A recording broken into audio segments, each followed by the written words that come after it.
Welcome to a side of history that most people never hear. Tonight, we're not talking about the glorious battles or shining swords of medieval knights. No, tonight we're opening a door that was meant to stay closed, a door into the silent, secret punishments of the warrior class. Before we begin, let me ask you something. Where are you listening from right now? Is it late at night? Are you resting in your room, perhaps lying in bed?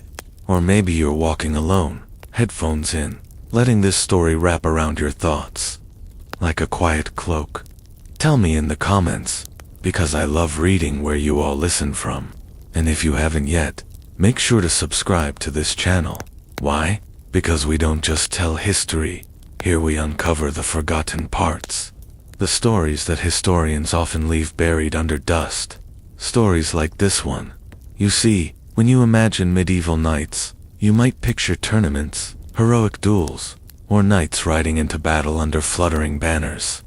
Movies love to show that side. But there was another world, a world of silent punishment, of humiliations so deep and subtle that they left no scars on the body, but countless wounds on the soul. Knights were not just soldiers. They were part of a fragile system called chivalry. And in this system, if a knight broke the code not through violence, but through dishonor, he could find himself trapped in punishments that were quiet, cruel, and sometimes lifelong. Imagine this: a knight fails in his duty. Maybe he sleeps during a midnight watch, endangering his comrades. Maybe he refuses to ride into battle when ordered. Or perhaps he speaks out against his lord's cruelty. In some cases, even loving the wrong woman could lead to disgrace. But instead of being executed, these knights were subjected to something worse, a slow erasure of their honor through silent, psychological punishments. Let me take you back to the 13th century, inside a cold stone castle in Burgundy, France. There was a knight named Sir Hugo de Ferrand. He was brave in battle, but one winter's night, he was caught drunk, missing from his post, while enemy scouts slipped past the castle walls. No one died because of it, but in the eyes of his order, Hugo had broken faith. The punishment was not death, nor was it torture in the dungeons. Instead, Hugo was stripped of his sword and armor, not physically, but symbolically. The next morning, during a public gathering of knights, his helmet was removed. His hair, once a symbol of nobility, was cut in silence, the sharp sound of shears echoing in the hall. His spurs were broken with a hammer, piece by piece, as everyone watched, but no words were spoken. Then, Hugo was handed a plain white robe, a penitential garment, and ordered to sit at the far edge of the dining hall, facing the wall, for 7 days. He could not speak, nor could anyone speak to him. He was there, yet invisible. This punishment was called the Vigil of the Wall, and it was more than isolation. It was social death. A knight lived not just through battle, but through brotherhood, through shared meals, through honor exchanged in glances and words. To remove that was to remove life itself. Such ceremonies were common across medieval Europe, though rarely recorded. In the military orders like the Templars or Hospitallers, silent punishments were institutionalized. They had rituals like the Mirror Night, where a knight who had lied, stolen, or broken a minor vow was forced to kneel before a mirror from sunset to sunrise. He would stare at his reflection in the candlelight, contemplating his failings, while brothers of the order passed by silently, never acknowledging his presence. The knight could not look away. He could not sleep. He could not speak. It was a ritual of psychological pressure, designed to force self-awareness through unbearable solitude. But it wasn't just about isolation. Some punishments involved symbolic death and rebirth. In England, there was a ceremony called the funeral of the living. A knight who had broken faith might be made to lie in a coffin while monks chanted funeral rites over him. Bells would toll as if he had died. Then, at the end of the ritual, he would be ordered to rise not as Sir Henry or Sir Thomas, but as a nameless penitent. His identity as a knight was erased. He could no longer wear armor, His crest would be defaced. His shield hung upside down in the great hall. Sometimes, he would spend years in this condition, wandering from monastery to monastery, seeking forgiveness in silence. In France, another punishment was known as La Chevalier Blanc, the White Knight. This was not an honorific, but a mark of shame. A knight guilty of cowardice might be forced to wear pure white garments, symbolizing death and surrender. He would be banned from tournaments, excluded from councils, and forbidden to carry a sword. If he rode a horse, it would be without a saddle or stirrups, humiliating for a knight. Villagers would see him pass by, and whispers would follow. Children were told, "That is the White Knight, he forgot his courage." It was a living legend of shame, passed from town to town. There were even more bizarre punishments. In parts of Italy and Spain, dishonored knights were sometimes made to carry a lance, tipped not with steel, but with a rose. This was a visual symbol of failure, the lance of peace, carried not in choice, but in disgrace. The knight would be forced to walk the streets, his rose lance trembling in his hands as crowds mocked him softly. No one shouted. That was part of the ritual. The punishment was always quiet, always controlled, because loudness would have given the knight a chance to defend himself. Silence, however, leaves no space for defense. One of the most haunting punishments was called the hollow helm. In this practice, a knight was given a ceremonial helmet filled with cold water or sand, and told to carry it during all waking hours. The weight was not heavy, but it was endless. He would eat with the helmet on his lap. He would sleep beside it. He would pray while balancing it on his knees. The symbolism was clear. The knight's honor had become a burden, hollow and heavy, something he could not put down. In some cases, knights carried the hollow helm for years, until they either died or performed an act of redemption, so grand that their order forgave them. Perhaps, the most cruel punishment of all was silence itself. In knightly culture, a man's name was his legend. To speak of a knight was to keep his memory alive. But in cases of severe dishonor, the worst penalty was to have one's name erased from the rolls. His deeds, no matter how brave before, were never mentioned again. Chronicles left his name blank. Songs that once praised him fell silent. It was as if he had never lived. Imagine that, to fight for your entire life, to bleed for your king, and then to vanish from history, not because of death, but because of disgrace. And so, tonight, as you lie back and listen, understand that the world of medieval knights was not just about swords and armor. It was about codes, oaths, and silent punishments that broke men more deeply than any battle could. We often think of knights as heroes, but they were also prisoners of a strict, invisible system of honor, a system that could destroy them without leaving a single scar. In the next part of this story, we will explore the secret brotherhoods within knightly orders groups, tasked not with fighting battles, but with enforcing these punishments. Who were these men? How did they decide who deserved silence and who deserved redemption? Stay with me, because the story is just beginning, as the cold winds howled beyond the stone walls of medieval castles. Inside those halls, an even colder system governed the lives of knights. Tonight, as you settle deeper into this story, imagine yourself walking through the echoing corridors of a 14th century fortress, not as a visitor, but as a knight sentenced to silence. In the flickering candlelight, there are whispers of a secret brotherhood. But these men aren't plotting battles or planning crusades. They are the custodians of punishment, the silent enforcers of knightly shame. Their role is not to swing swords, but to administer rituals of disgrace, to decide who deserves a second chance and who will disappear beneath the weight of humiliation forever. You might imagine this secret brotherhood as something mystical or hidden, but in truth, it was part of every knightly order, whether in England's Round Table traditions, the rigid hierarchies of the Teutonic Knights, or the sacred vows of the Templars.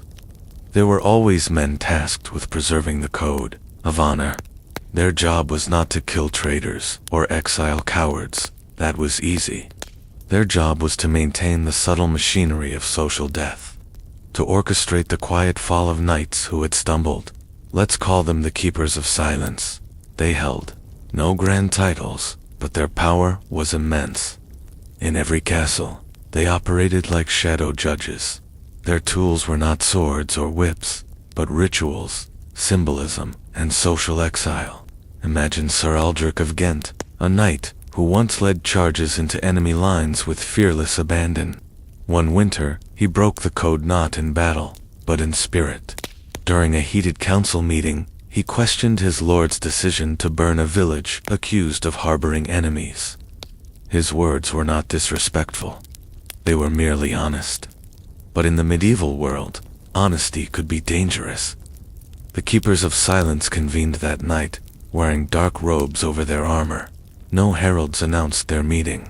There were no trumpets, no banners, just a cold room, a stone table, and decisions that would echo for a lifetime.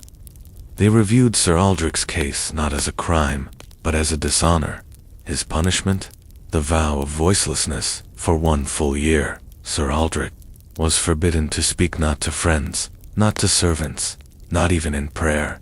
His meals were taken in solitude. His training sessions were silent. Every strike of his blade answered only by the wind. When spoken to, he could only nod or shake his head. To break this vow would mean permanent expulsion. This punishment served 2 purposes. First, it reminded all other knights that silence was the true weapon of the code. Second, it transformed Sir Aldrich into a living symbol, warning that even bravery in battle could not protect a knight from the invisible rules of honor. During that year, Aldrich's once bold eyes grew hollow. His laughter vanished. By the end of the punishment, he was a quieter, smaller man, still alive, but his spirit dimmed. This was the purpose of the Keepers of Silence. Not to end lives, but to break pride, reshape souls, and maintain control without spilling blood. But the Keepers' work extended beyond silencing individuals. They also managed collective punishments. There were times when entire knightly groups were subjected to rituals of disgrace.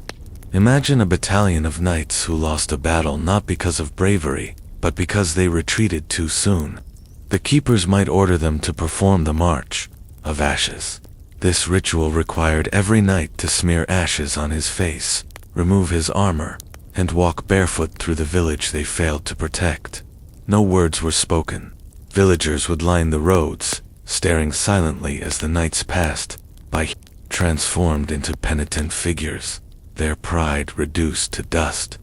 Afterward, they would gather in the castle's chapel, standing for hours with their swords pointed downward, tips resting on the cold stone floor, symbolizing submission. One of the most feared collective punishments was the Feast of Shadows. This wasn't a feast in the traditional sense. It was a silent meal, held in total darkness.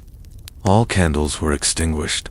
Knights, guilty of shared failure, perhaps abandoning a siege too soon, or questioning an order in unison, would sit at a long wooden table in pitch-black silence. Food was placed before them, but no one spoke, no one toasted, no one laughed. They would eat without seeing, feeling only the cold plates and the trembling of their own hands. The silence wasn't just external, it seeped inside, forcing each knight to confront his role in the failure. Some knights claimed to hear whispers during these meals, though no one knew if it was guilt or ghosts. Let's go deeper into the world of personal punishment. In Castile, Spain, a knight named Don Hernando betrayed his oath by accepting a secret payment from a rival lord. He wasn't sentenced to death, that would have been too easy. Instead, the Keepers ordered the chain of repentance. A thin iron chain was locked around Hernando's waist, under his tunic, close to the skin. It was never to be removed.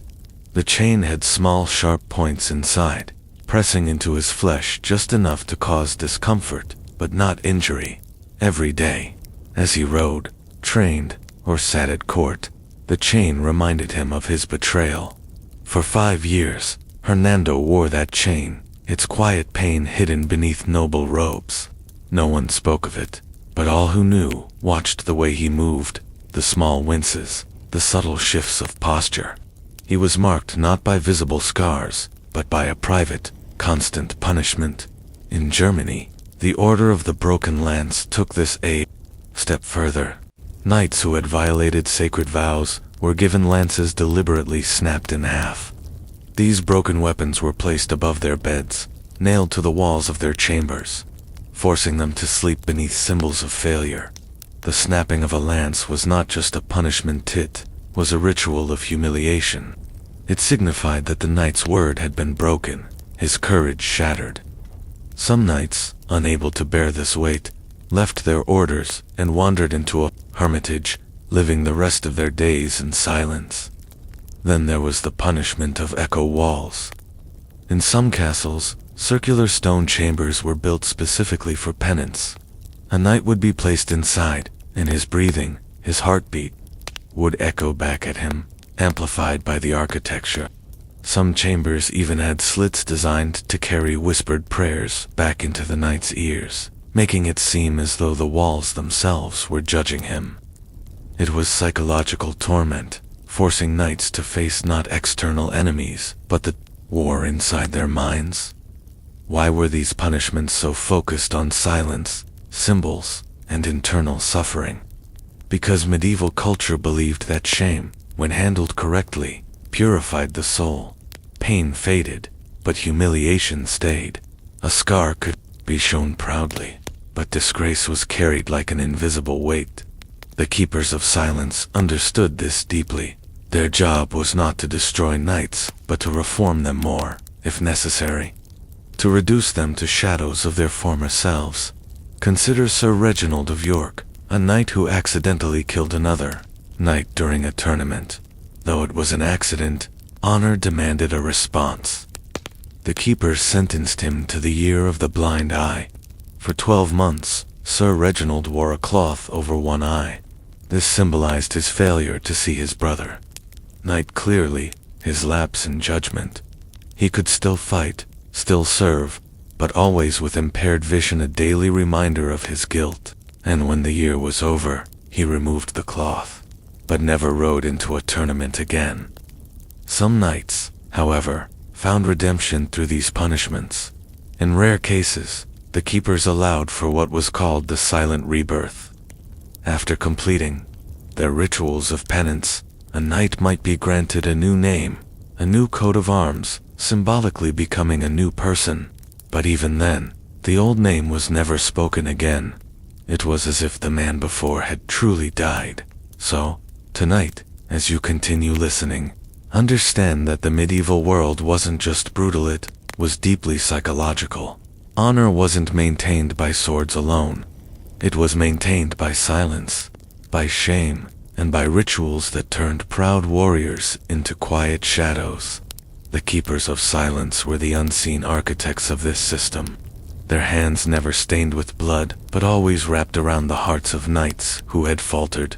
In the next part of this story, we'll descend further into the forgotten punishments of the Crusader states, where knights faced rituals of penance, not just from their orders, but from the church itself. Ceremonies so secretive that few dared to write them down. Stay with me, because this history is far from over. Imagine now the hot, dusty winds of Jerusalem in the year 1192. The Third Crusade is in full collapse. The knights of Europe, once so confident in their holy mission, are exhausted, sunburnt, and shamed by failed sieges and shattered alliances. But failure in battle was not the only danger lurking in the Holy Land here. In the Crusader states, knights faced punishments not just from their commanders, but from the church itself. Terrifying double layer of discipline for the knights who fought under the banners of the Templars, Hospitallers, or other military orders in the East. The penalties for dishonor were severe, and they were often silent, symbolic, and haunting. There were no grand courts of justice in the desert. Instead, small chapels hidden within castles became places of judgment, where punishments were whispered rather than declared. Tonight, I'll take you into these forgotten rituals, where a knight's failure could lead to humiliation so profound it reshaped his entire soul. Consider the case of Sir Guillaume of Poitiers, a knight of the Temple. Guillaume was a veteran of many battles, but one day, during a crucial defense of Acre, he hesitated to follow an order. He claimed afterward that he was protecting his men, but in the eyes of the Temple masters, hesitation was weakness. The punishment was not a beating or execution. Instead, Sir Guillaume was subjected to a ritual known only among the Crusader orders as the Night of Dust, under the cover of darkness.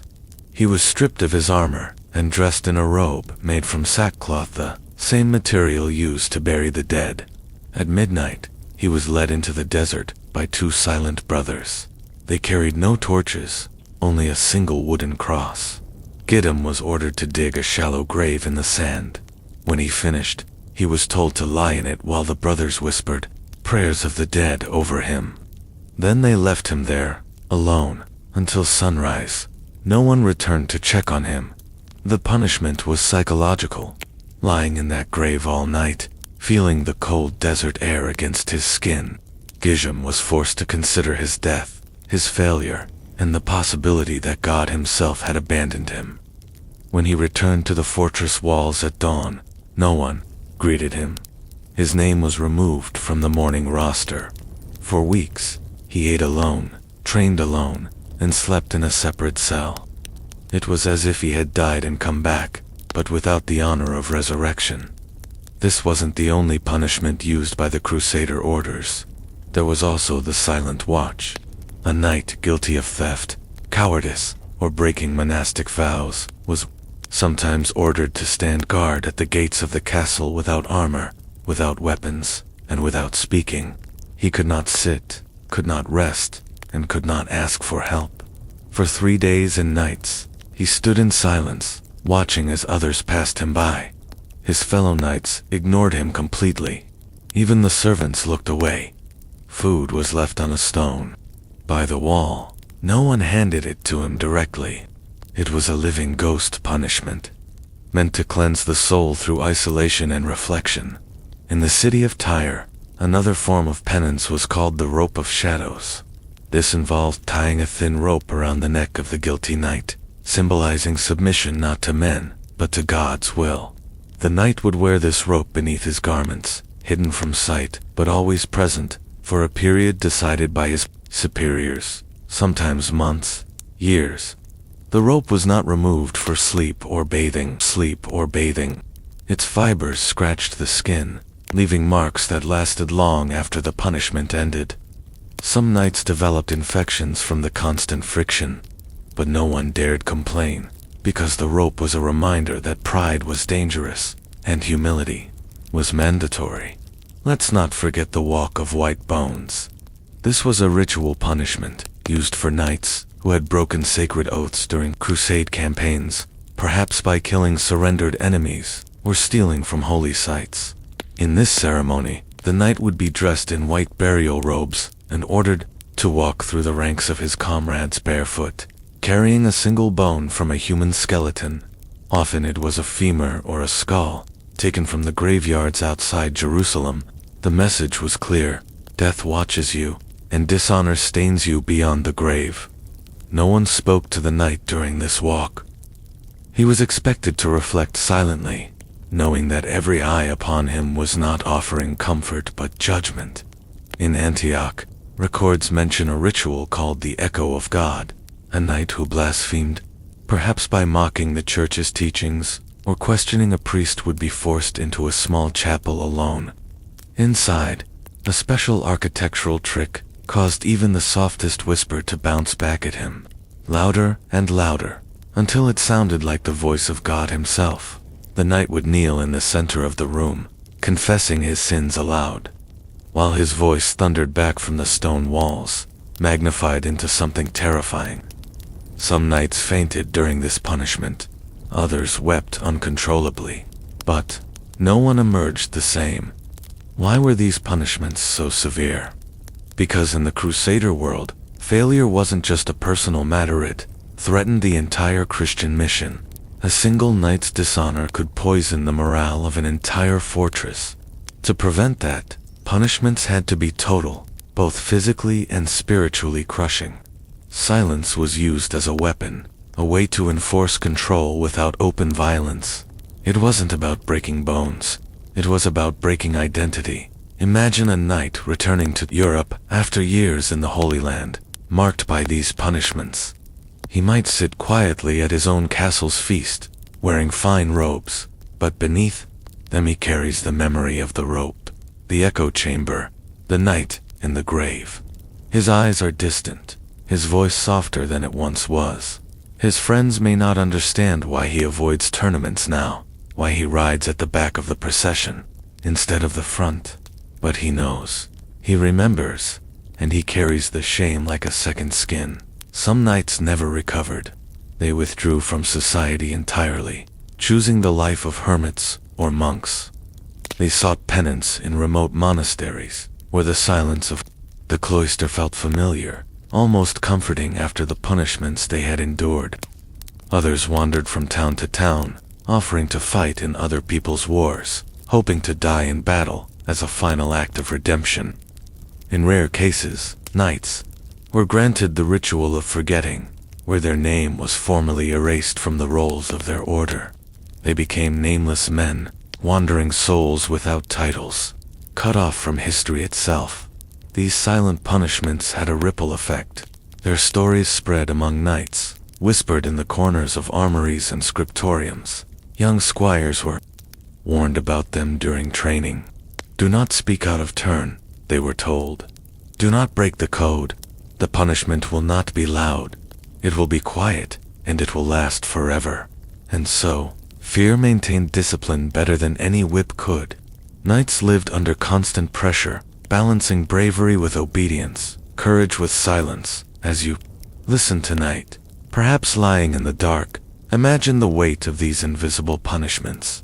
Think of the lonely hours in stone chambers, the whispered prayers over shallow graves, the eyes of comrades turned away in deliberate silence.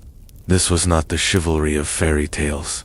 It was a harsh system designed to control not just actions, but thoughts, to maintain a fragile order through quiet terror. In the next part of this story, we'll travel back to Europe and explore how these silent punishments followed knights home from the Crusades. What happened when a disgraced knight returned to his homeland? How did he face his family, his king, or his fellow lords? We'll uncover the strange rituals of reintegration, the ceremonies of penance, and the quiet exile that awaited those who carried invisible scars. Stay with me, because this history is far from finished. Now imagine the journey back across Europe, a knight, returning home from the Holy Land, his armor dusty, his banners tattered not from battle but from silence. His punishments are not visible, yet they weigh heavier than any wound. Tonight, we follow those knights who carried shame across seas and mountains, returning to their homelands with invisible chains wrapped around their souls. What happened? When a knight who had been dishonored in Jerusalem or Antioch came home, how did he step back into the life he had left behind, knowing that his failure was whispered in castles far away? Let me introduce you to Sir Anselm de Ruing, a knight of Normandy, who returned from the Third Crusade, carrying not trophies, but disgrace. During the siege of Acre, he had abandoned his post in a moment of terror, leaving his comrades exposed. Though the enemy never exploited this lapse, the keepers of silence still passed judgment. Sir Anselm was subjected to the Cloak of Ashes. This punishment required him to wear a gray cloak, dusted with real ashes from a burned chapel, symbolizing the destruction his cowardice might have caused. He was forbidden from wearing his family crest. His sword, once polished daily by squires, was bound in cloth and locked away. When he arrived home at his father's manor, he expected perhaps forgiveness, maybe a quiet welcome. But the traditions of honor were stricter than family bonds. His father, a retired knight himself, refused to greet him at the gates. His mother turned her face to the wall. Servants whispered behind doorways, their eyes darting away whenever Anselm entered a room. For weeks, he was made to live in the manor's shadowed quarters, where guests were not received. He ate at a separate table, his back to the wall, his meals served silently. It was as though he were a ghost in his own home. This kind of exile was not unusual. Across medieval Europe, noble families often participated in these rituals of shame. A knight, returning home in disgrace, might find his room stripped of its banners and his name removed from family chronicles. Some were forced to sleep in the stables, alongside horses and squires, until they had completed a period of penance. There were no courts of appeal for honor. Social pressure did the work of law. In some cases, knights were required to visit every village under their lord's protection, wearing simple garments and apologizing publicly for their failure, even if their failure had occurred on foreign soil. The peasants, most of whom had never seen the Holy Land, would still gather in silence to witness the penitent knight standing barefoot in their village squares, head bowed, arms crossed over his chest. Let's talk about the rite of the silent hearth. This was a domestic punishment, carried out within noble families. If a knight had dishonored himself abroad, his family might impose a household exile. He would not be banished from the manor, but from the warmth of its social spaces. He could not sit by the fire. He could not participate in family feasts. His chair at the table would remain empty, his plate set but untouched. No one spoke his name aloud. This was not cruelty, was discipline, designed to remind the knight that honor was the lifeblood of his family's reputation. Even the youngest children in the household were instructed never to look him in the eye, reinforcing the message that shame was contagious and silence was the cure. In castles across England, France, and Germany, similar rituals unfolded. Knights who had failed on crusade might be ordered to build chapels at their own expense, their labor considered part of their punishment. They would lay stones with their own hands, digging foundations and carrying bricks, not as knights but as workers. The symbolism was clear. You tore down the moral walls of your order. Now you must rebuild them physically. Some of these chapels still stand today, their stones placed by knights in penance, though the inscriptions of disgrace have long since faded. Then there was the ceremony of the Grey Shield. In this ritual, a disgraced knight's shield was painted over in plain gray, covering the family crest and all symbols of past victories. He would carry this blank shield during hunts, at the market, and during any public appearance. The message was simple. This man has no name, no house, no honor. Sometimes the gray shield was displayed at tournaments, not as a contestant, but as a warning. It would hang from a post near the lists, a silent lesson to younger knights about the dangers of breaking the code. One particularly cruel punishment was the Bell of Reflection. In monasteries attached to knightly orders, a small bell was often rung at twilight not to signal prayer, but to remind all present of those knights currently under penance. The bell's sound was soft, almost gentle, but it carried with it the weight of disgrace. Every knight hearing it knew someone, somewhere, was kneeling in isolation. Perhaps in a chapel, perhaps in his chamber, reflecting silently on his sins. Sometimes, the punished knight himself was required to ring the bell. The sound echoed through stone walls, marking time not in hours, but in shame. Imagine Sir Baldwin of Kent, who returned from the Crusades after breaking his vow of chastity with a woman in Jerusalem. His order sentenced him to the path of cold feet. Each morning at dawn, Baldwin would walk barefoot through the castle courtyard, even in winter. Snow, ice, mud, none of it excused him. His feet bled, his skin cracked, but he said nothing. The punishment lasted for 40 days, symbolizing the 40 days Christ spent in the desert. But Baldwin's desert was frost and stone, not sand. When the punishment ended, his feet were scarred for life, a daily reminder of his failure, etched into his very body. In rare cases, knights attempted to escape these punishments by fleeing into the forests or across borders, but even then, the rituals followed them. A knight who abandoned his penance might find letters of disgrace sent to every lord in the region. His name would be spoken only in whispers, and doors would close to him wherever he went. He became what the medieval world called a knight without shadows, a man whose past could not be escaped, whose dishonor traveled faster than he did. Some knights tried to buy their way out of shame, donating gold to churches or building bridges in poor villages. But true redemption required something more: the silent vigil of return. In this ceremony, a knight would kneel in the great hall of his family manor, or order's chapter house. Silent and still, from sundown to sunrise. No food, no drink, no movement. Family members or fellow knights would pass by during the night, some offering silent forgiveness with a hand on the shoulder, others offering nothing at all. At dawn, the decision would be made.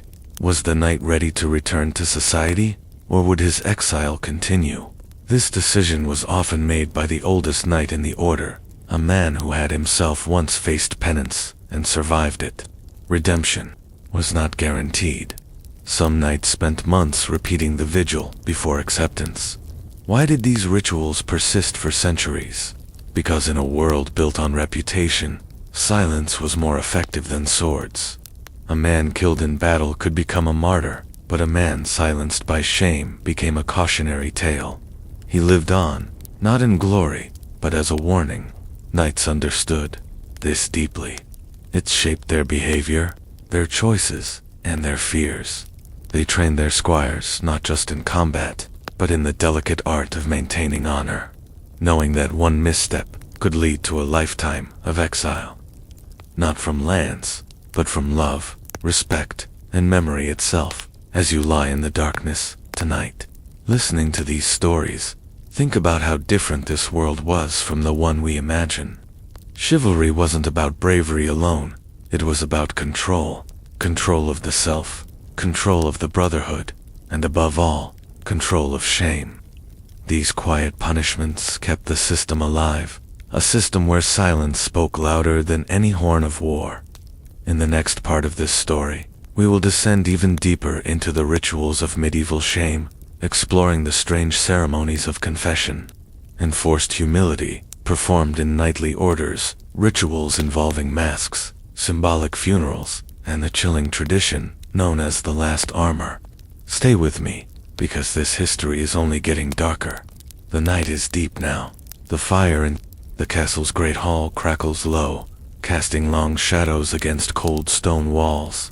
In this hour, the most secret of medieval knightly punishments, began the rituals of humiliation that took place not in daylight, but in the hush of midnight. Tonight, you will hear of those ceremonies where knights were stripped of not just armor but of identity itself.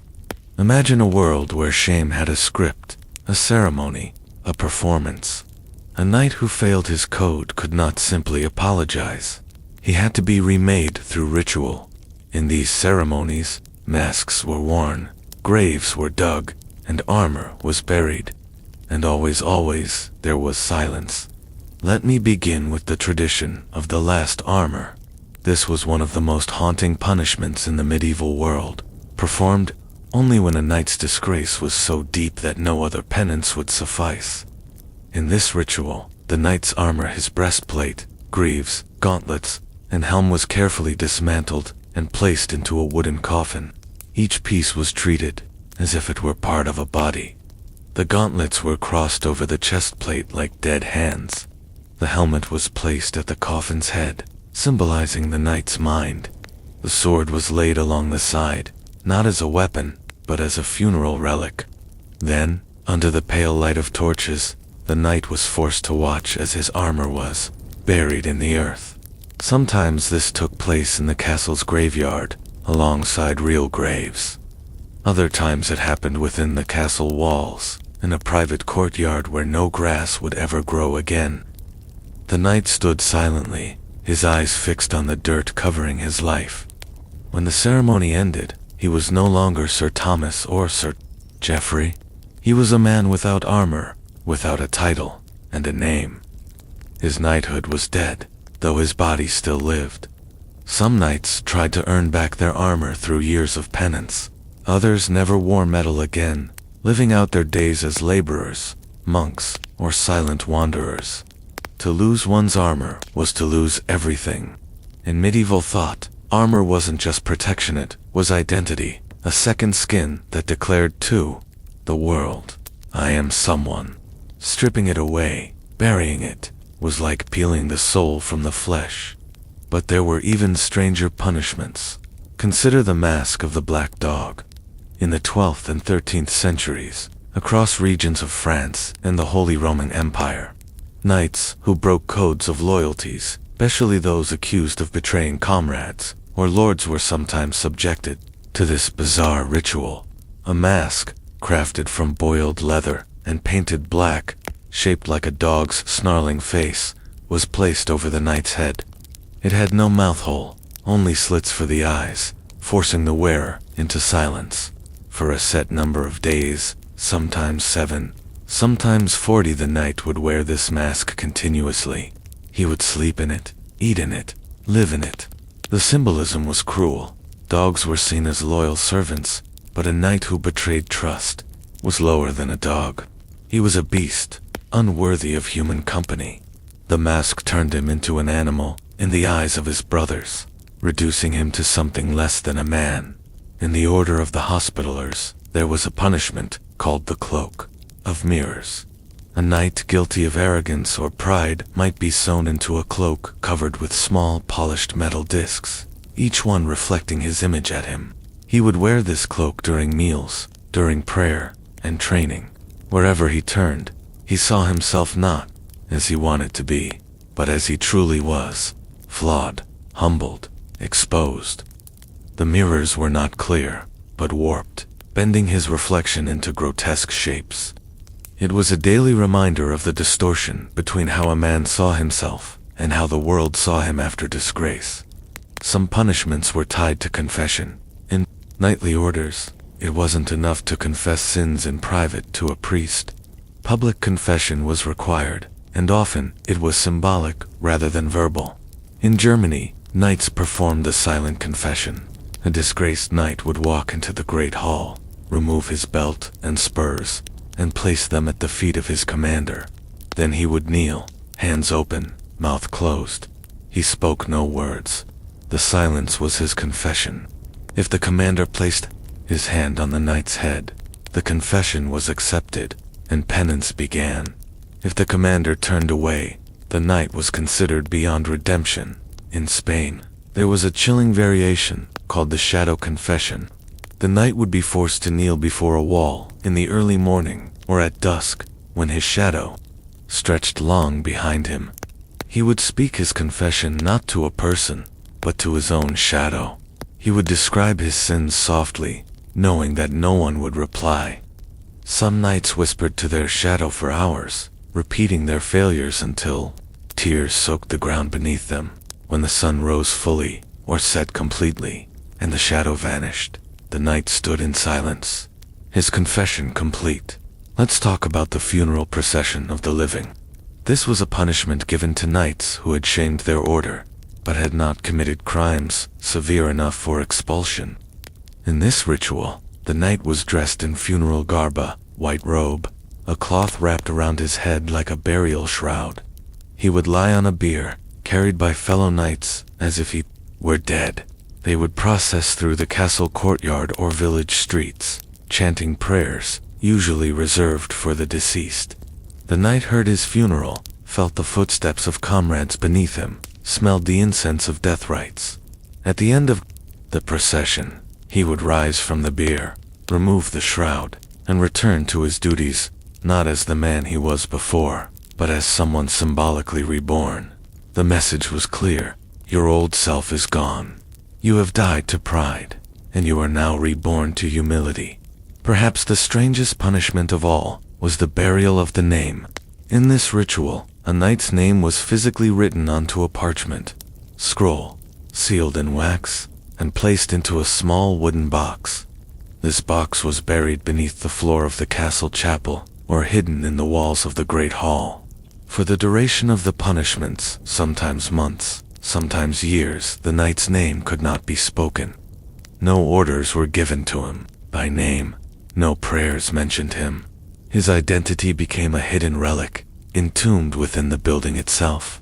If he completed his penance, the box was dug up, and his name returned to the world. If he failed, the box remained buried forever, sealing his memory in stone. Why did medieval knights accept these punishments? Because the alternative was worse. To refuse penance meant social death. A knight without honor was not just shamed, he was cut off from every part of life that mattered. He could not marry, could not hold land, could not command troops. In many cases, he could not even attend church because his dishonor polluted the sacred space. The silent punishments, as cruel as they were, offered a path back, a difficult, humiliating path, but a path nonetheless. These rituals also served a deeper purpose. They controlled not just individuals, but entire orders of knights, by making punishment a performance, complete with masks, graves, cloaks, and processions. The orders reinforced the idea that honor was not a personal possession, but a shared burden. When one knight fell, the whole brotherhood carried the weight. And so, knights policed each other fiercely, knowing that disgrace rippled outward, like a stone in a pond, as you lie there now. Perhaps in the dark of your room, consider the silence that followed these punishments. The quiet corridors where knights walked without speaking, the echo of footsteps in empty chapels, the soft rustle of cloaks of ash and mirrors. This was a world where punishment was not about noise or spectacle, it was about erasure. To be silenced was to be half dead. To be exiled from words was to live in a shadow world, always one step away from total oblivion. In the next part of this story, we will explore the punishments reserved for knights who betrayed sacred vows during times of peace. What happened when a knight committed dishonor, not in war, but in love, politics, or personal ambition. These punishments were even stranger because they involved not just silence, but secrecy. Oaths of perpetual quiet, and the chilling custom of the silent brotherhood. Stay with me. The deeper we go, the darker it becomes.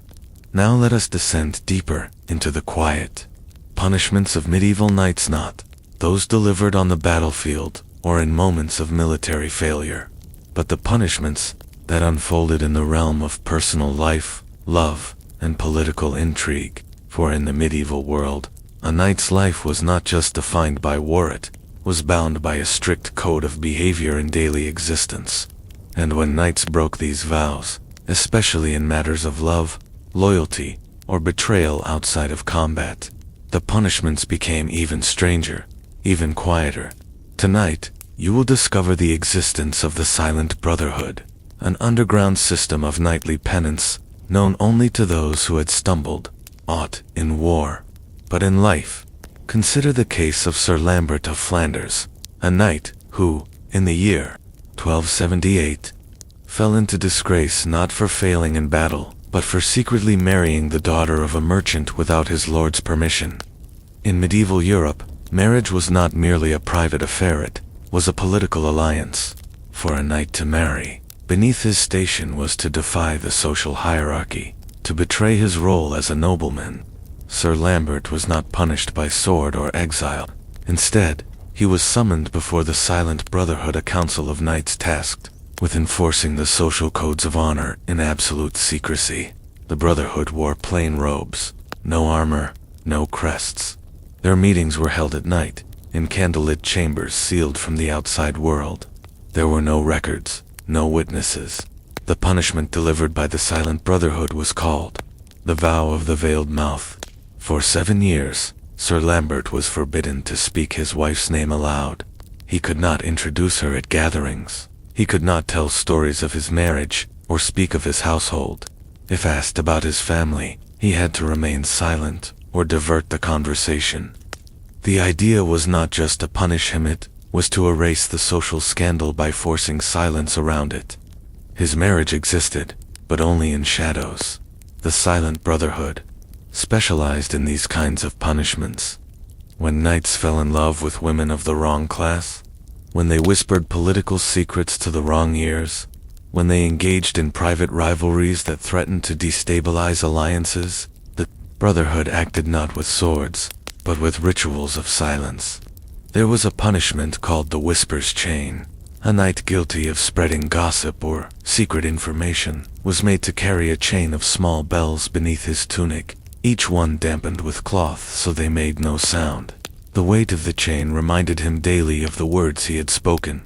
He could not remove the chain for months. At night, he felt it pressing against his chest. Each silent bell, a symbol of the rumor he had let loose. Another strange punishment was the Mirror of Heresy.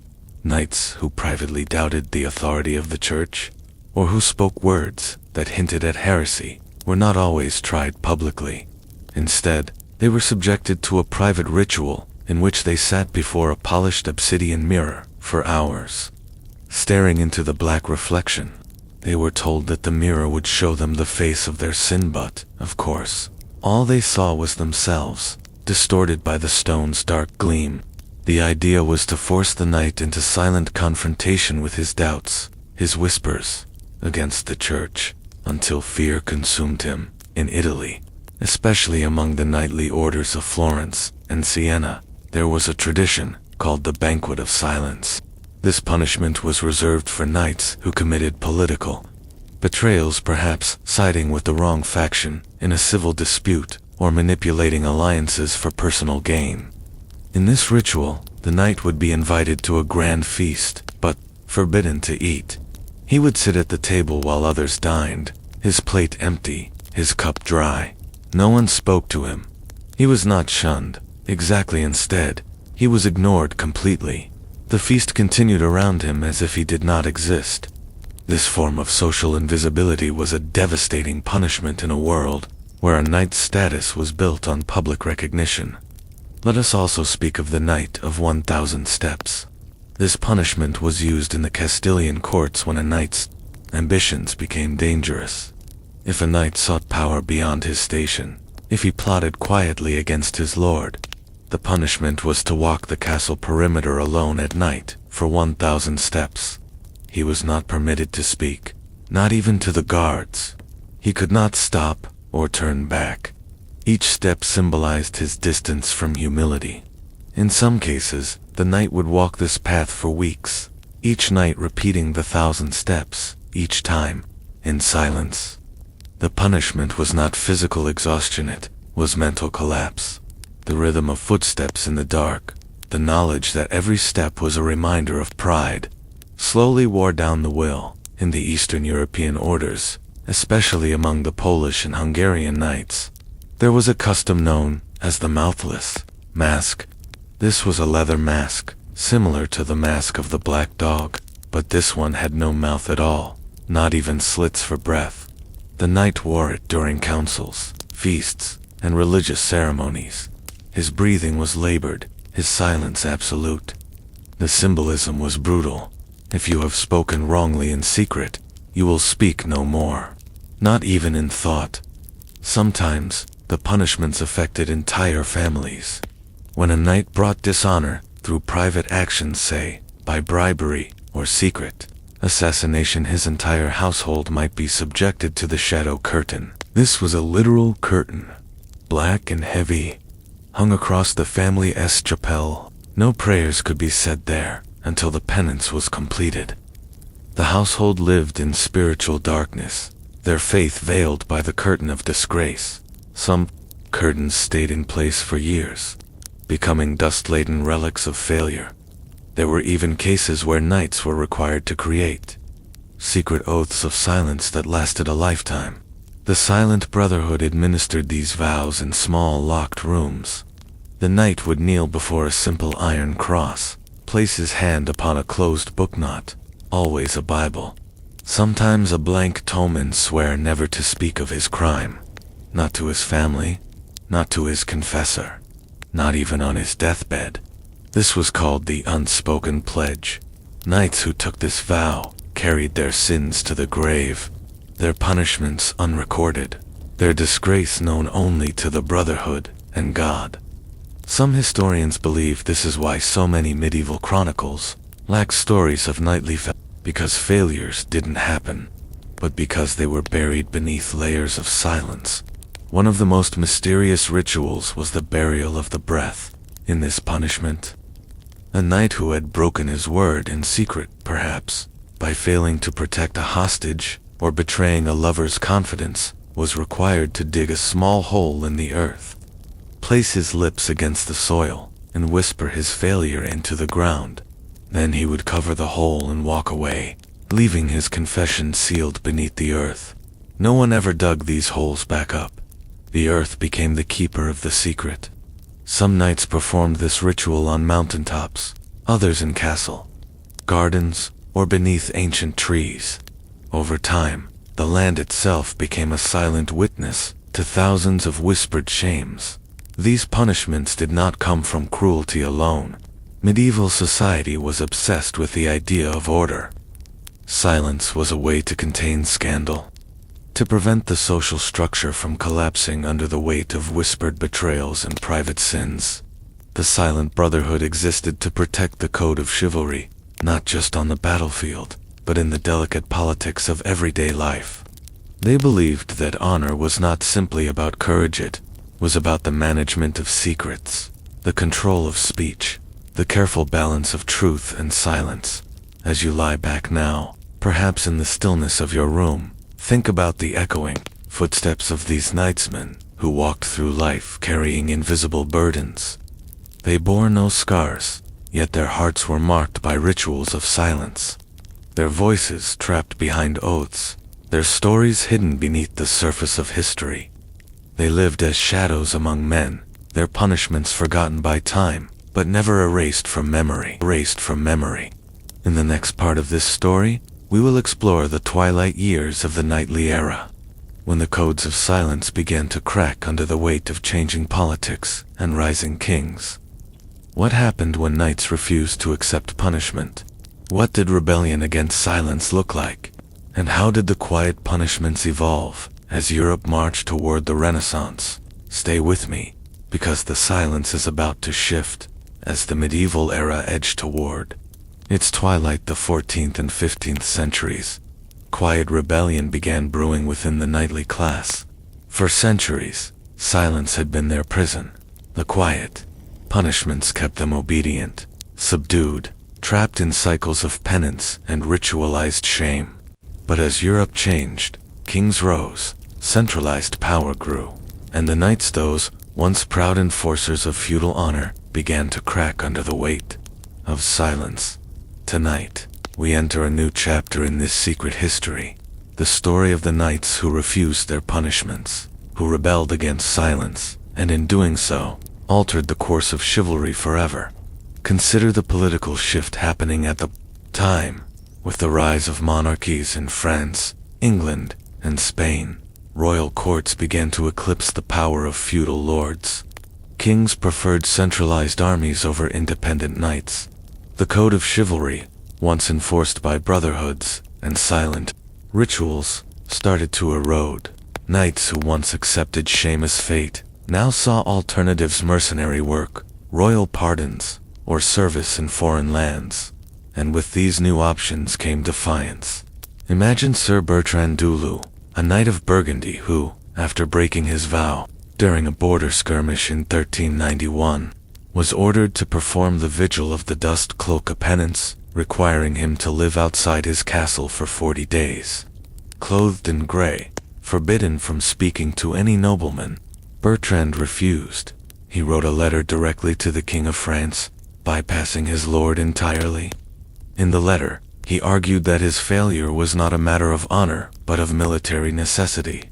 And the king, eager to weaken the power of local lords, agreed.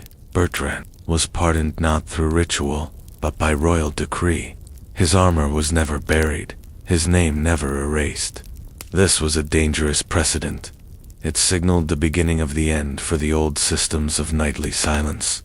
In England, similar rebellions occurred. Sir Reginald Mortimer, after being sentenced to wear the chain of ashes, a punishment involving a necklace woven from cloth dipped in funeral ashes, simply took it off. He fled his lord's manor and offered his sword to the crown instead. The King of England at the time, embroiled in wars against Scotland, welcomed him with open arms. The message was clear. The crown valued action over penance. For centuries, knights had accepted quiet punishments because there was no escape. Now, the rise of centralized kingdoms gave them an alternative. They could trade shame for service, silence for loyalty to a monarch who needed soldiers more than symbolic rituals. This rebellion against silent punishment was not just about politics, it was about identity. Knights began questioning the very system that had bound them. Why should personal failures be punished with rituals of erasure? Why should love, ambition, or political missteps be met with masked ceremonies and forced silence?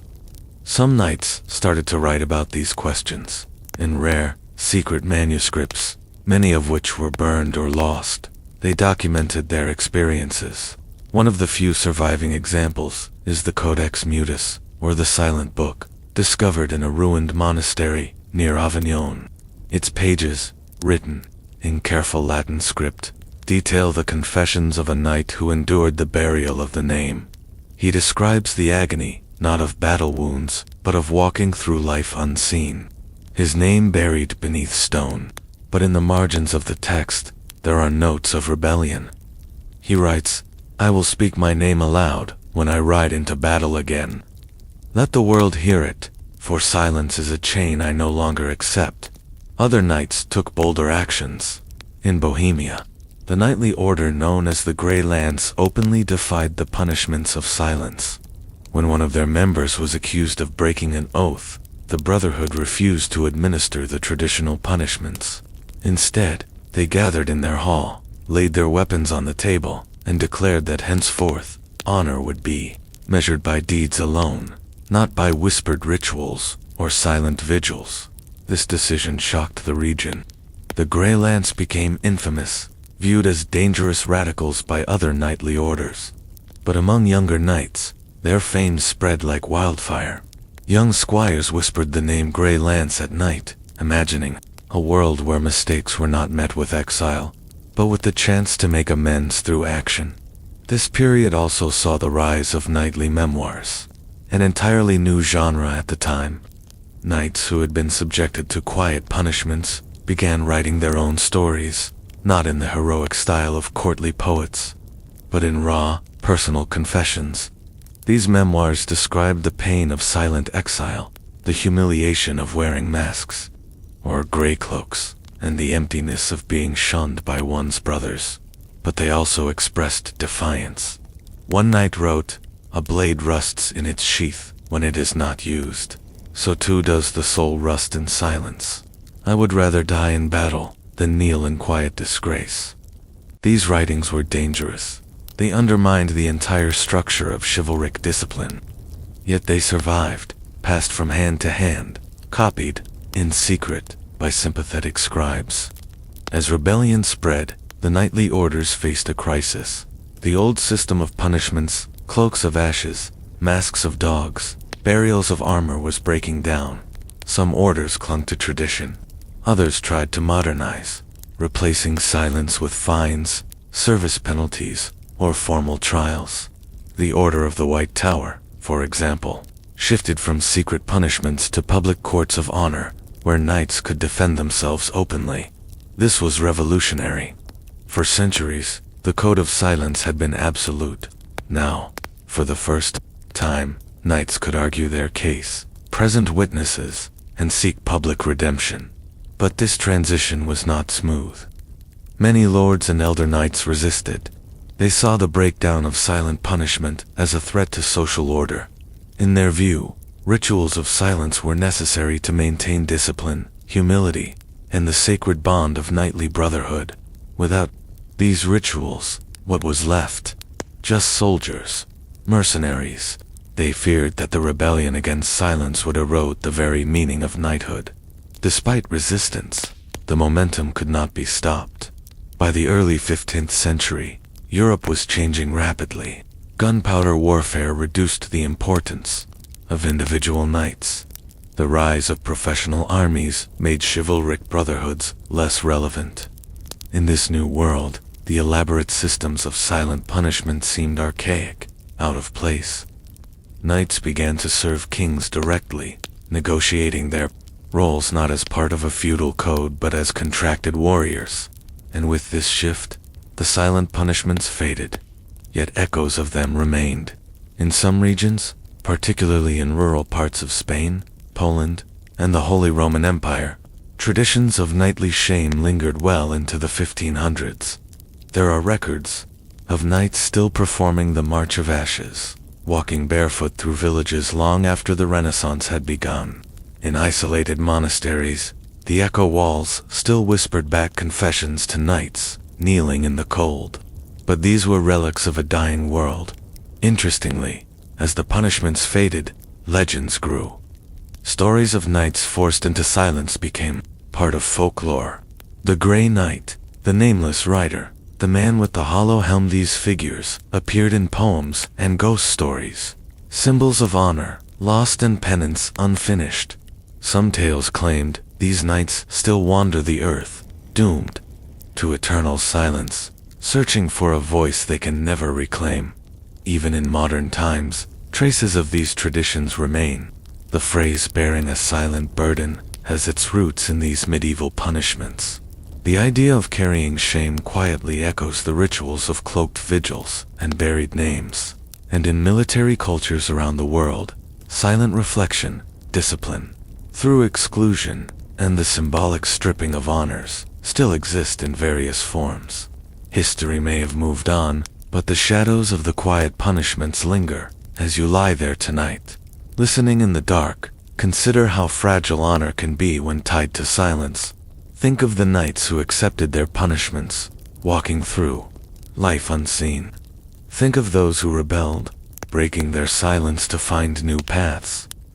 This is not just a story of medieval discipline, it is a story of human dignity, of the struggle between humility and pride, between order and freedom.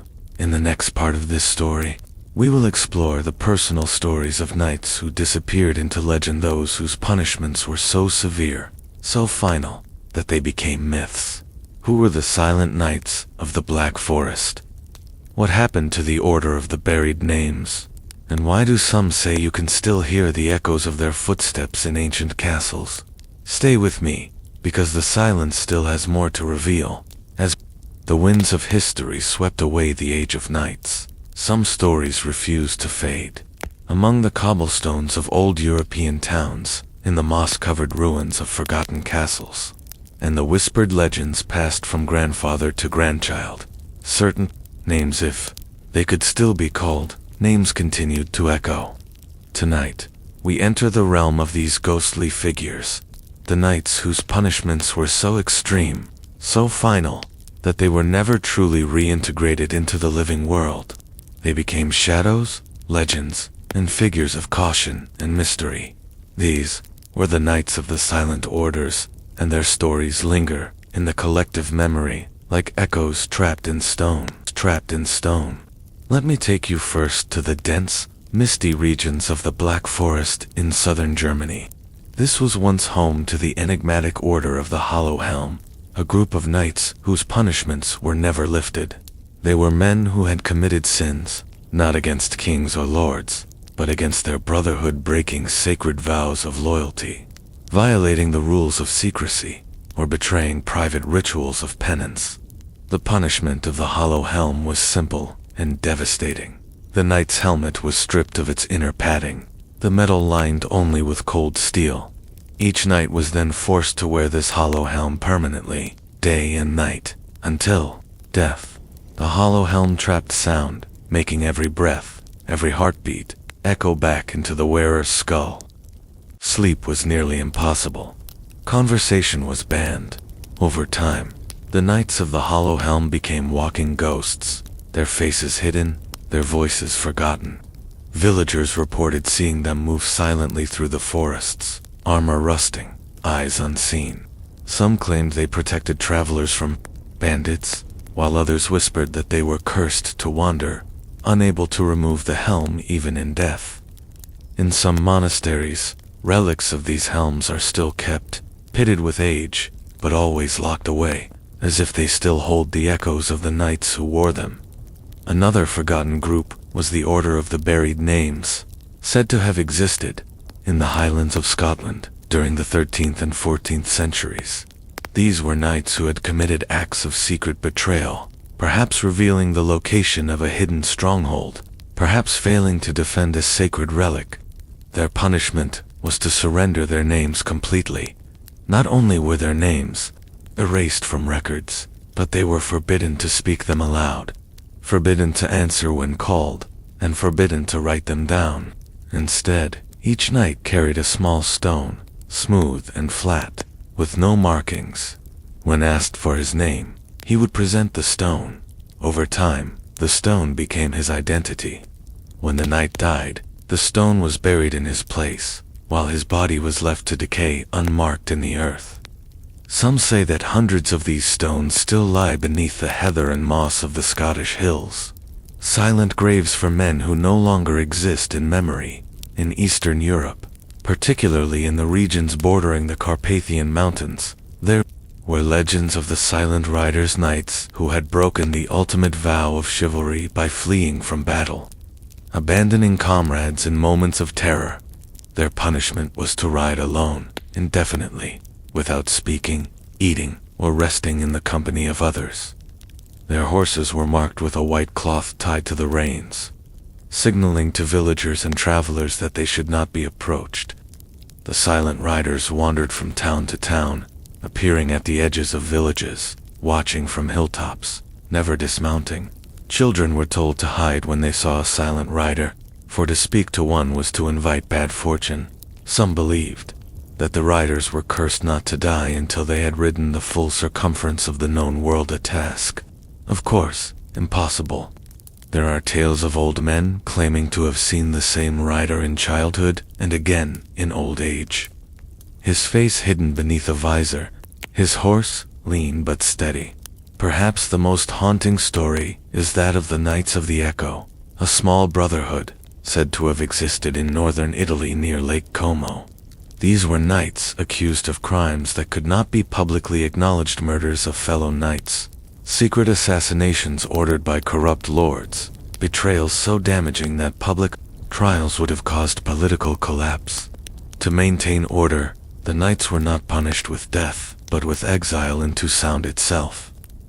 In this ritual, the knights were locked in hollow chambers, carved into the mountains, where the design of the stone walls amplified even the smallest sound. Every footstep, every breath, returned to them in waves. They were forbidden to speak, for their voices would torment them. Food was passed through a small opening once a day, but no one visited. Some lived in these echo chambers for years, their minds unraveling under the constant return of their sounds. Eventually, the Knights of the Echo either died or disappeared into legend. Shepherds climbing the mountains at dawn sometimes claim they still hear whispered prayers coming from cracks in the rock. But why do these legends persist? Why do stories of silenced knights endure long after the armor has rusted away? The answer lies in the power of unresolved punishment. When a society creates rituals that are so extreme, so absolute, they leave marks on cultural memory. These are not stories of death, they are stories of social erasure, of men removed from the fabric of the world, yet still alive, walking shadows who exist between history and myth. The human mind cannot let go of such figures easily. We fear becoming them ourselves, invisible, unheard, forgotten. There is also a spiritual dimension to these tales. In medieval Europe, the idea of purgatory, a state between heaven and hell, was deeply ingrained in daily thought. The silent knights of legend became living symbols of purgatory. They walked the earth, not as sinners damned to hell, nor as saints welcomed to heaven, but as lost souls, trapped in the spaces between. Their silence mirrored the silence of souls awaiting judgment. Let me tell you one final story for tonight. The tale of Sir Everard of Boye, a knight whose punishment became so legendary that it passed into the realm of supernatural folklore. In 1314, Everett was accused of murdering a fellow knight during a tournament dispute. The murder was secret, covered up by the local lord to avoid scandal. But the knightly order could not let the crime go unpunished. They performed a ritual known as the living entombment. Everett was not killed, but sealed inside a stone cell beneath the monastery floor. A small slit allowed air and food to pass, but he was never to leave. Monks reported that for years, they heard him whispering beneath the chapel floor during Mass. Some claimed he repented constantly. Others believed he had gone mad, speaking to saints and demons alike. After his death, the cell was bricked over, completely, but pilgrims still visit the site today, saying they hear faint prayers rising from the stones during cold, silent nights. Across Europe, from Spain to Hungary, these stories multiplied. Each region had its version of the silenced knight, the nameless rider, the man who walked unseen. They became part of the cultural DNA, warnings etched into memory, and in some ways, they still haunt us. The fear of being silenced, of losing identity, of becoming a forgotten shadow. That fear lingers in every age, as you lie quietly now, perhaps feeling the weight of darkness around you. Consider these echoes. Think of the knights who carried their punishments beyond death into legend. They are not just ghosts, they are symbols of what happens when honor is enforced with silence. When the weight of shame becomes heavier than steel, the medieval world may be gone, but its shadows remain. In the next part of this story, we will explore how these traditions of silence influenced not just knights but society at large. How did these rituals shape medieval ideas of justice, punishment, and social control? And what lessons can we still learn from them today? Stay with me, the silence has more to teach. As the legends of the silent knights echoed through medieval Europe, the rituals of silence began to influence far more than the lives of warriors. The concept of quiet punishment seeped into the very roots of medieval justice, reshaping how society thought about shame, exile, and discipline. Tonight, as you continue listening in the stillness, we will explore how these nightly punishments became models for broader systems of control systems that reached into monasteries, town squares, and even royal courts. In doing so, we'll uncover a strange truth. The silence that once bound knights also helped shape the silent punishments of everyday life. To understand this, we must first look at the philosophical world of the Middle Ages. Medieval thinkers believed that punishment was not just about correcting crime. It was about cleansing the soul. Physical punishment, a whipping, a branding, an execution was final, but often superficial. Silent punishments, on the other hand, worked on the mind and spirit. They were designed to produce reflection, to enforce humility, to break pride without breaking the body. The knightly traditions of silence were the ultimate example of this philosophy, and so other social institutions began to copy them. Monasteries adopted similar rituals for monks who broke vows of chastity, poverty, or obedience. A monk caught in sin might be subjected to the silent meal, where he sat at the refectory table with his brethren but could neither speak nor eat. His bowl remained empty. His cup stayed dry. The other monks continued their meal as normal, but no one acknowledged the punished brother. This mirrored the nightly banquet of silence, transforming social exclusion into a tool for spiritual correction. In medieval towns, councils began using silence as a form of civic punishment. A merchant who cheated customers might be sentenced to the bench of shame, where he sat in the public square on a stone seat marked with his crime, but no one spoke to him. Passers-by ignored him entirely, creating a bubble of isolation. No one mocked him aloud. That would break the ritual. The punishment was to exist in public, but be socially erased, just as knights had been during rituals like the Grey Shield, or the vow of voicelessness. Even in royal courts, kings adopted forms of silent punishment for nobles who fell out of favor, rather than executing a rival lord, which could cause political upheaval. A king might simply stop inviting him to court. His name would be removed from official documents. His seat at banquets would remain empty. When ambassadors visited, no mention of the disgraced noble would be made. This political silence was devastating.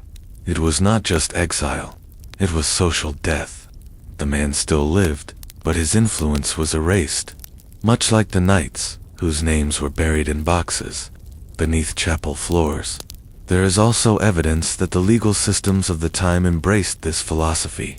Medieval courts sometimes issued sentences of civil silence, a condition where the convicted person was forbidden to testify in court, make legal claims, or participate in community decisions. They were alive but voiceless in the eyes of the law, echoing the nightly punishments of enforced muteness.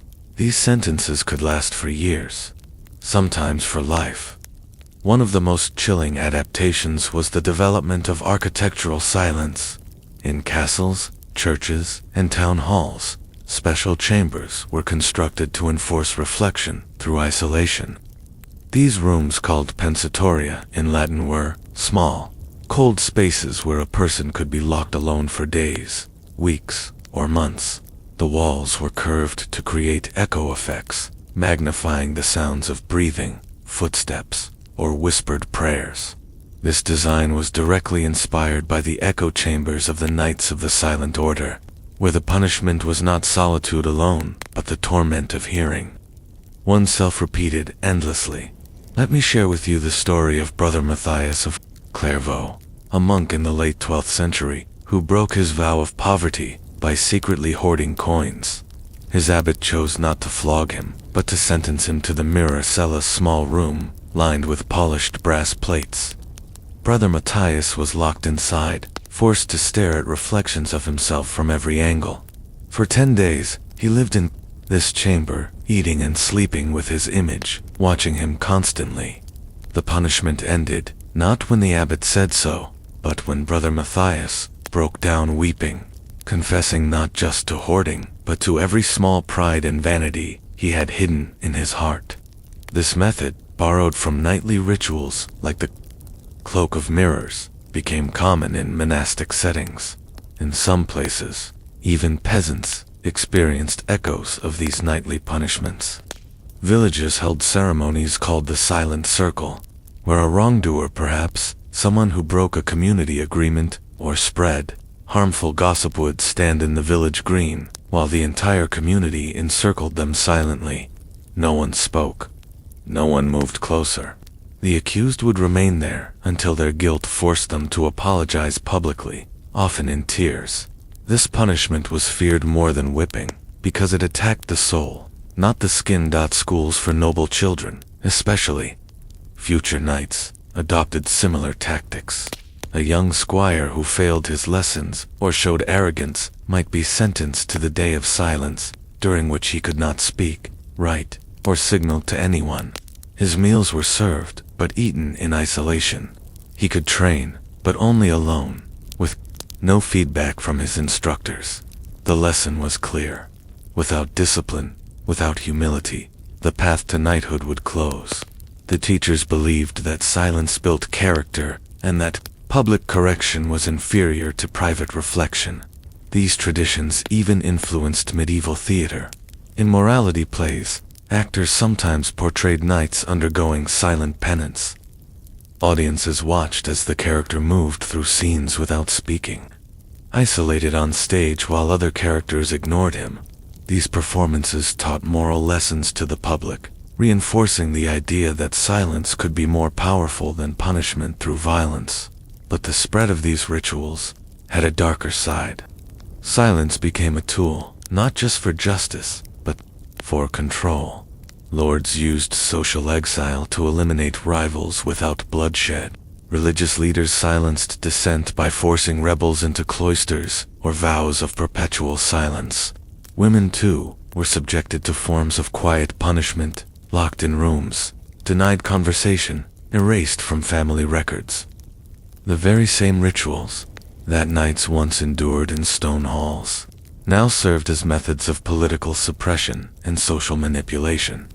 The question must be asked, was this system fair? Did it purify the soul, or merely crush the human spirit. Some medieval thinkers debated this.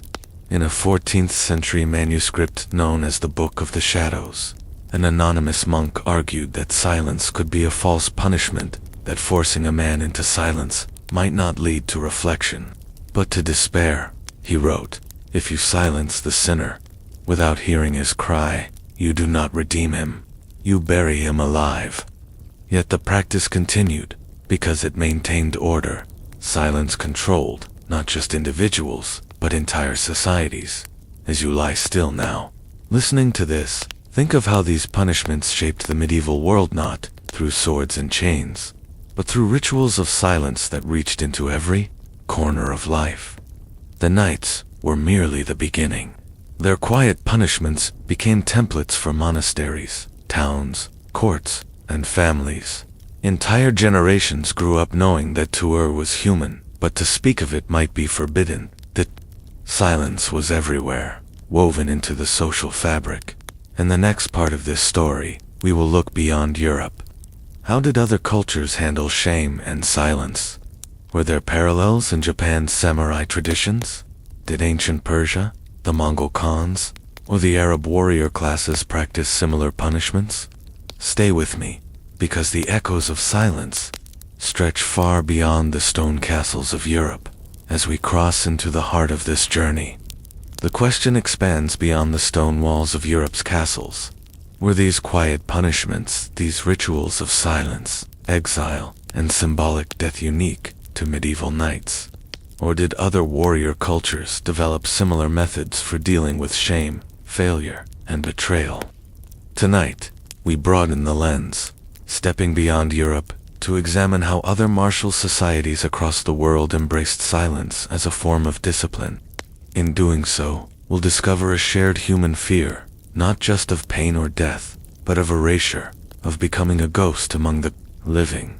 Let's begin in Japan, among the samurai of the Kamakura and Muromachi periods, roughly the 12th to 15th centuries.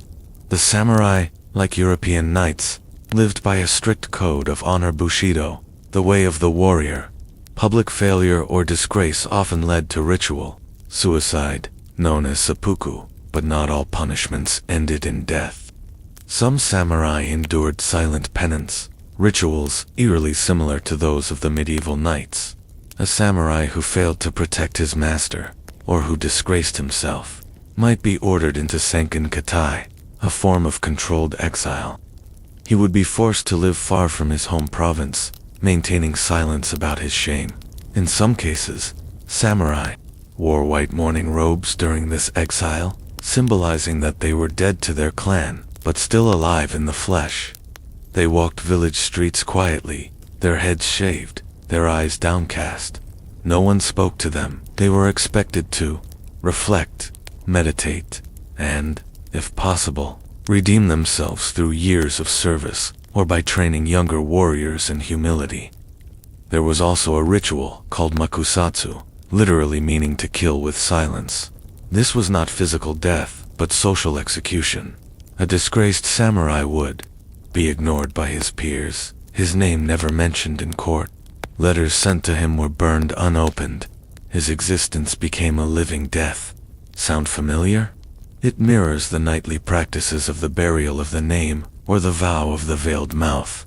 In both cultures, the goal was not to destroy the body, but to erase the social identity until only humility remained. Traveling westward, let's enter the world of the Mamluks of Egypt and the Levant, warrior slaves who rose to become rulers in the medieval Islamic world. The Mamluks had their codes of conduct, tightly controlled by loyalty to the Sultan. A Mamluk who disobeyed orders, or acted without permission, often faced silent exile within the barracks. His brothers in arms would cease to acknowledge him. His horse would be removed from the stables. His armor hung in the armory with no name attached. The offender ate alone, trained alone, and slept in quarters, set apart from the others. This punishment, known in Arabic chronicles as el-samd el-tol, the long silence, could last months or years. The goal was to break the will of the warrior, to remind him that in the Mamluk system, loyalty was life, and silence was death in disguise. In Persia, during the time of the Seljuk Turks, knights, known as Ghulam slave soldiers, trained from youth also, endured silent punishment. Persian poets wrote of warriors wrapped in cloaks of quiet, forced into meditation after dishonorable actions. Some were sent to mountaintop monasteries, where they lived in silence for years, repeating only prayers and oaths of humility.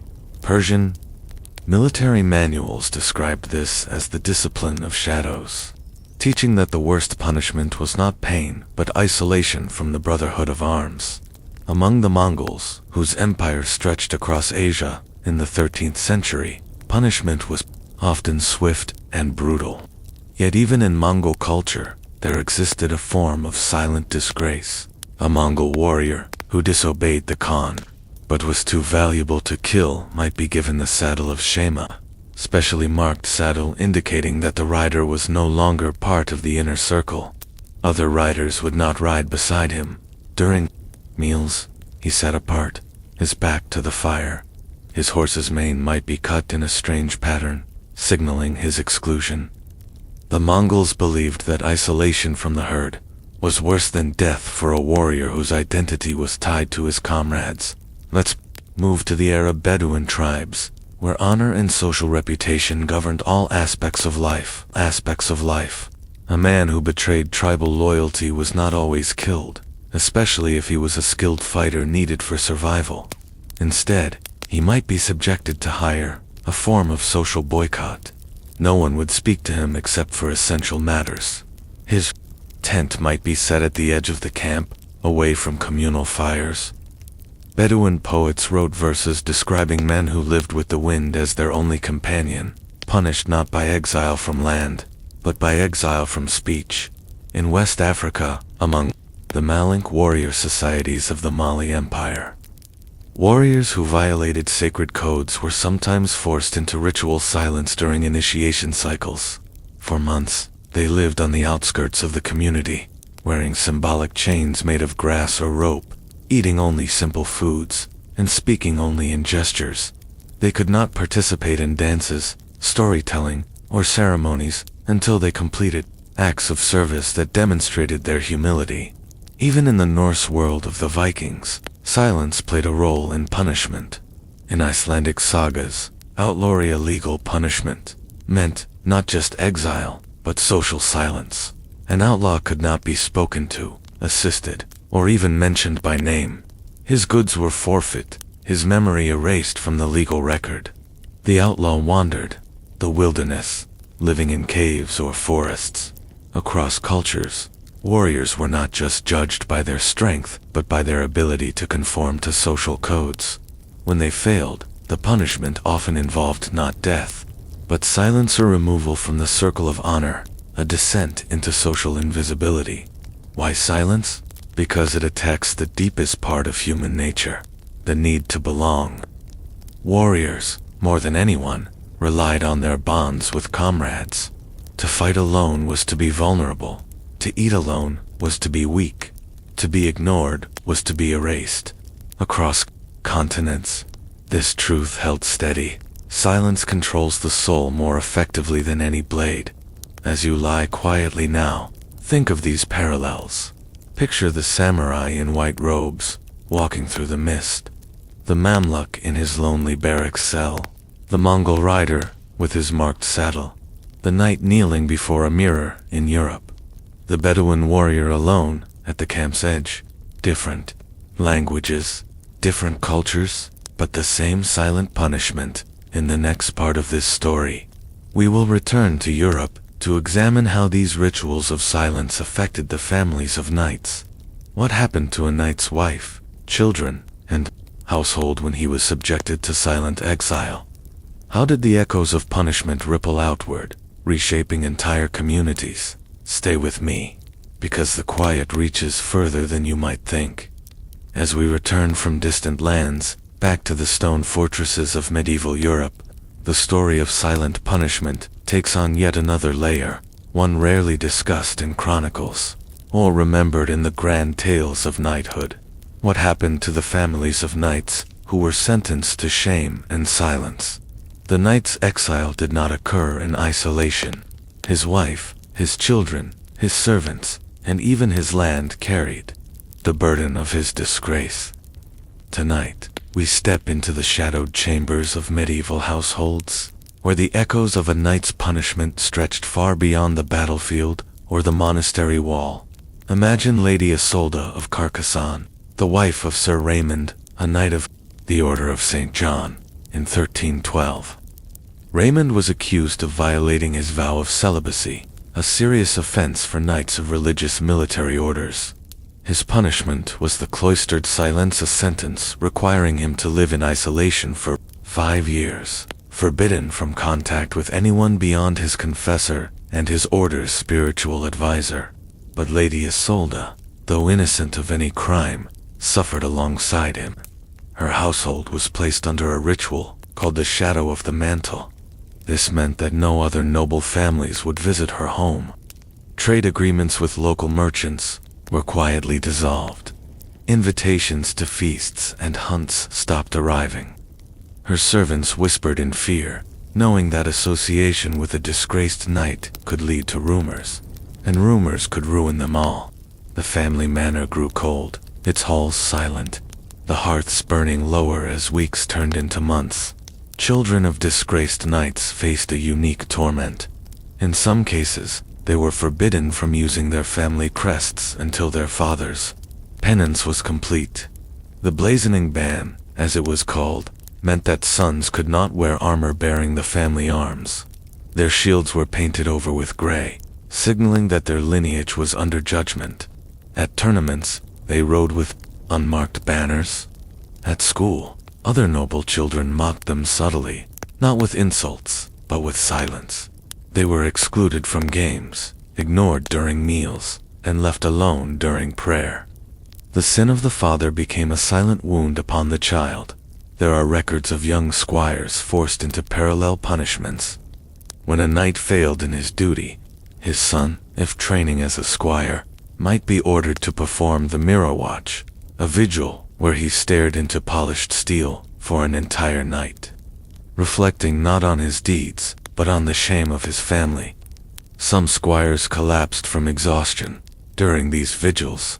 Others developed a lifelong fear of failure, their childhoods haunted by the fear of dishonoring their house.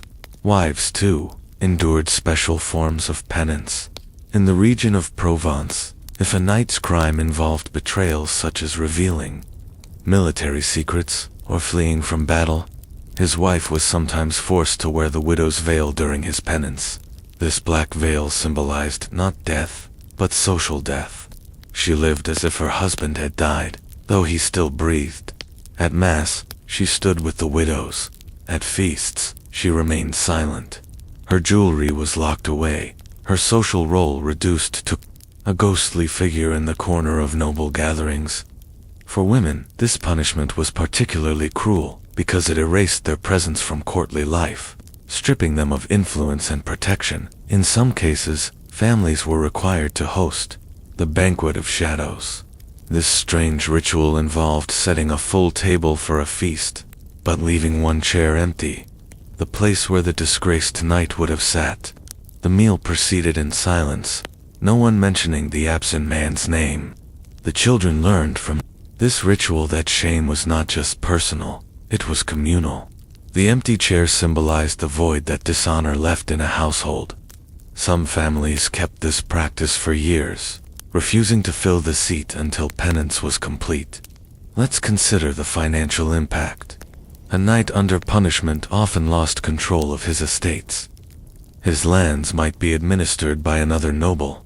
Temporarily, his income redirected to his lord or his order. This left wives and children in economic limbo. Some were forced to borrow money from relatives or enter unfavorable marriage alliances to secure their futures. Castles fell into disrepair. Peasants, sensing weakness, sometimes withheld taxes or rebelled quietly, knowing their lord's disgrace meant he could not enforce his authority. The entire feudal chain trembled when a knight was silenced. Even in death, the family carried the burden. If a knight died while under silent punishment, he was sometimes buried without ceremony. His name might not be carved onto the family tomb. In extreme cases, his body was placed in an unmarked grave within the castle grounds, a quiet reminder to all who lived there that silence could reach beyond life.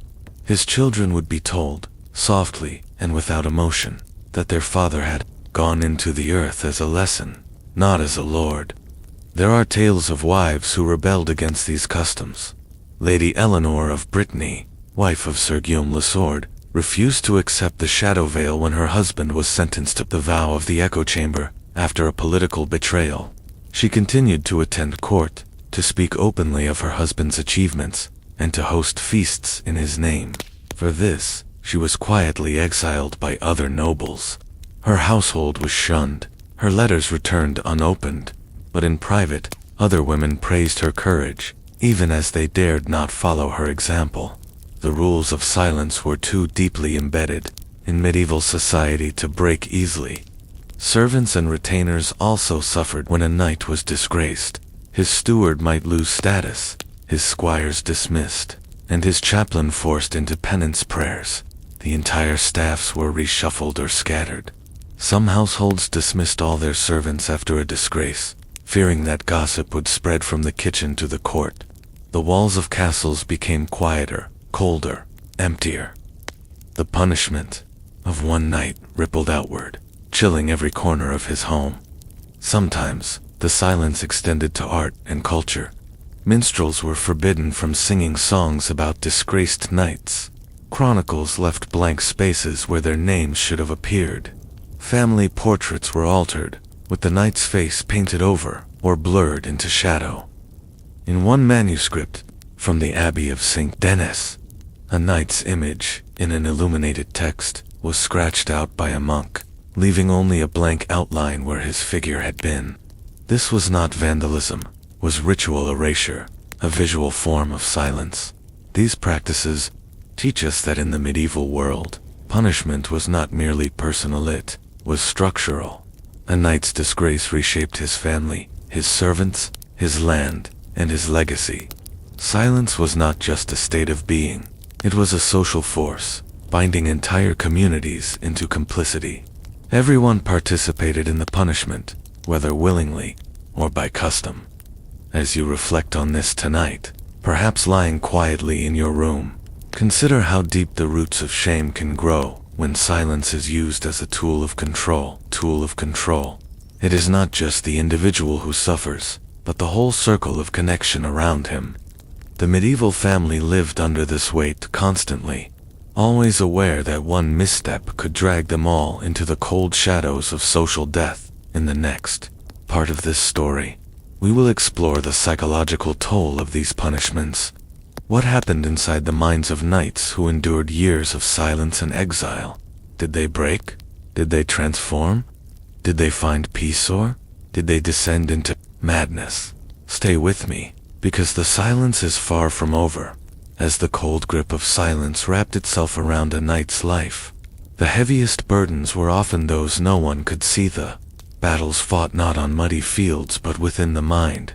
Tonight, we enter the private chambers of punished knights, peering into the hollow spaces of their thoughts, exploring the psychological toll of years spent in social exile. What happened inside the hearts of men forced to live as shadows? How did silence transform them into monks, into madmen, or something in between? To understand this, imagine waking every day into a life where your voice has been erased, your name cannot be spoken, your armor lies buried or locked away. Friends and comrades look past you as if you are air, not flesh. Meals are eaten in corners, prayers whispered alone. Your seat at the table stays empty, even though your body still breathes for weeks, for months, sometimes for years. This is your reality. The mind begins to bend under this weight. Let's begin with the condition medieval chroniclers called the quiet sickness. In rare surviving manuscripts, often kept hidden in monastic libraries, we find descriptions of knights who fell into states of profound melancholy after silent punishments. They refused food, spoke to no one, and stared into corners for hours. Some walked in circles, tracing the same path day after day, muttering prayers under their breath. Monks wrote that these knights had become men of shadow, their spirits, trapped between penance and madness. Consider the case of Sir Roland de Faucom, a knight of Normandy, punished in 1298 for abandoning his post during a siege. His penance was the vigil of stillness, requiring him to kneel in the castle chapel for 6 hours a day without moving for 6 months. At first, he complied, but by the 3rd month, something shifted in his mind. He began to hallucinate, claiming to see the ghosts of fallen knights standing around him. He whispered to invisible figures, asking for forgiveness that no one could give. After the punishment ended, Sir Roland never recovered. He lived the rest of his life wandering the abbey grounds, silent, his eyes wide and unblinking. The monks who cared for him recorded his condition as a soul unmoored. Modern psychologists might recognize these behaviors as symptoms of depression, trauma, or dissociation. But in the medieval world, there was no concept of mental health as we understand it today. A knight's breakdown was often seen as further evidence of sin, that the punishment had revealed the corruption within. Few saw it as the consequence of social erasure. In some cases, knights developed what we might now call ritual compulsions. After years of silent penance, they repeated certain gestures, obsessively touching their armorless shoulders, tracing the sign of the cross over and over, polishing imaginary swords. This was particularly common among those subjected to the burial of the armor, where a knight watched his equipment sealed in a coffin. Stripped of his tools, his identity as a warrior dissolved. His mind clung to rituals, trying to hold on to meaning. Other knights withdrew into religious fanaticism. Some embraced monastic life with extreme zeal, entering cloisters and taking vows of perpetual silence even after their punishments had officially ended. They believed their disgrace had marked them permanently, that only eternal silence could cleanse the stain. These men became ghost monks, blending military discipline with monastic isolation. Some lived in tiny cells carved into cliffs or tower rooms, refusing to see visitors. They wrote prayers on parchment in cramped, shaking script, sometimes covering entire walls with confessions no one would ever read. Yet not all responses were so passive. Some knights rebelled against the silence inside their minds. They invented private rituals to reclaim control. There are stories of knights who spoke their names aloud in secret, whispering them into mirrors, or carving them into stones hidden beneath their beds. Some created imaginary courts in their minds, where they acted out trials, defended themselves, and declared themselves forgiven. These were not acts of defiance against their lords, but against their crumbling Snedia, desperate attempt to hold on to identity. One of the most haunting examples is the tale of Sir Edward of Saxony, punished with the Chain of Echoes after breaking an oath during a siege. His punishment involved carrying small bells beneath his cloak bells, wrapped in cloths, so they made no sound. For 2 years he wore them, feeling their weight, but hearing nothing. After his penance ended, Edward continued to wear invisible bells. He touched his chest constantly, checking for them, even though they were no longer there. He claimed to hear them ringing softly in his mind during the night. Some believe he developed a condition we might now call phantom burden syndrome, like a man who still feels the weight of armor long after it's removed. Sleep became another battlefield. Many knights subjected to long, silent punishments reported terrifying visions of empty halls, echoing footsteps, faceless comrades, turning away from them. Some dreamt of endless feasts where they were present but unseen, unable to eat, watching as others laughed without acknowledging their existence. Nightmares of this kind were so common that they were given names in knightly orders: the Grey Dream, the Banquet Shadow, and the Echo Chase. For some knights, silence led to a twisted kind of enlightenment. After years of isolation, They claimed to have visions not of madness, but of clarity. These knights wrote strange, mystical texts about the nature of the self, about honor as a prison, about life beyond titles. A few of these manuscripts survive, hidden in obscure libraries. In them, disgraced knights describe entering the circle of the hollow mind, a mental state where all worldly concerns fell away. Some monks considered these writings heretical, accusing the authors of abandoning Christian humility for a dangerous individualism. One knight, known only as the Black Pilgrim, wandered Europe for decades after his punishment. He refused to explain his penance to anyone. Instead, he spoke in cryptic phrases. "I am the knight who was silenced, but now I speak only to the wind." He appeared in villages, helped build churches, taught swordsmanship to peasants, then disappeared again. Legends say he died alone in a cave, his last words written on a scrap of cloth. There is no silence, only listening. These psychological stories remind us that medieval punishments were not merely physical. They reshaped the mind, altering how knights saw themselves and the world. Silence was not just imposed from the outside, it grew roots inside the soul. Some men broke, some transformed, some disappeared into legend, becoming ghostly figures who wandered the margins of society, half knight, half shadow. As you listen now, in your silence, think of these men not as distant figures of history, but as human beings grappling with isolation, guilt, and the search for meaning. Their struggles are not so far from ours. In every age, people fear being unseen, unheard, erased. The medieval knights who lived through these punishments faced that fear directly, sometimes surviving it, sometimes succumbing to it. In the next part of this story, we will explore the legacy of these punishments. How did the memory of silent knights shape future ideas of discipline, penance, and honor in the Renaissance and beyond? Did the echoes fade, or did they evolve into new forms? Stay with me. The silence is changing, but it is not yet gone. As the medieval era gave way to the Renaissance, the world of knights and castles began to dissolve, but the echoes of their silent punishments did not vanish. They seeped into new systems of control, transformed by changing politics, religion, and culture.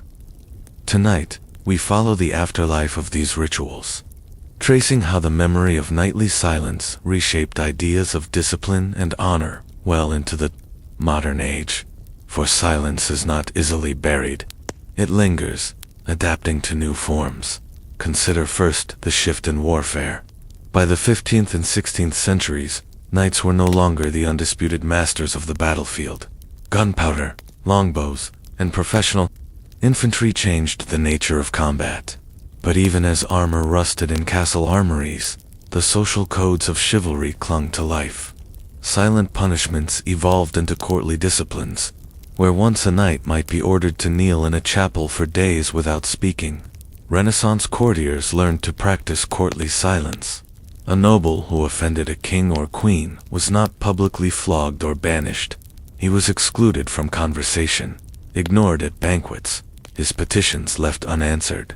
This practice, known in Italy as il silenzio di corte, was a continuation of the knightly punishment of social eras, in France.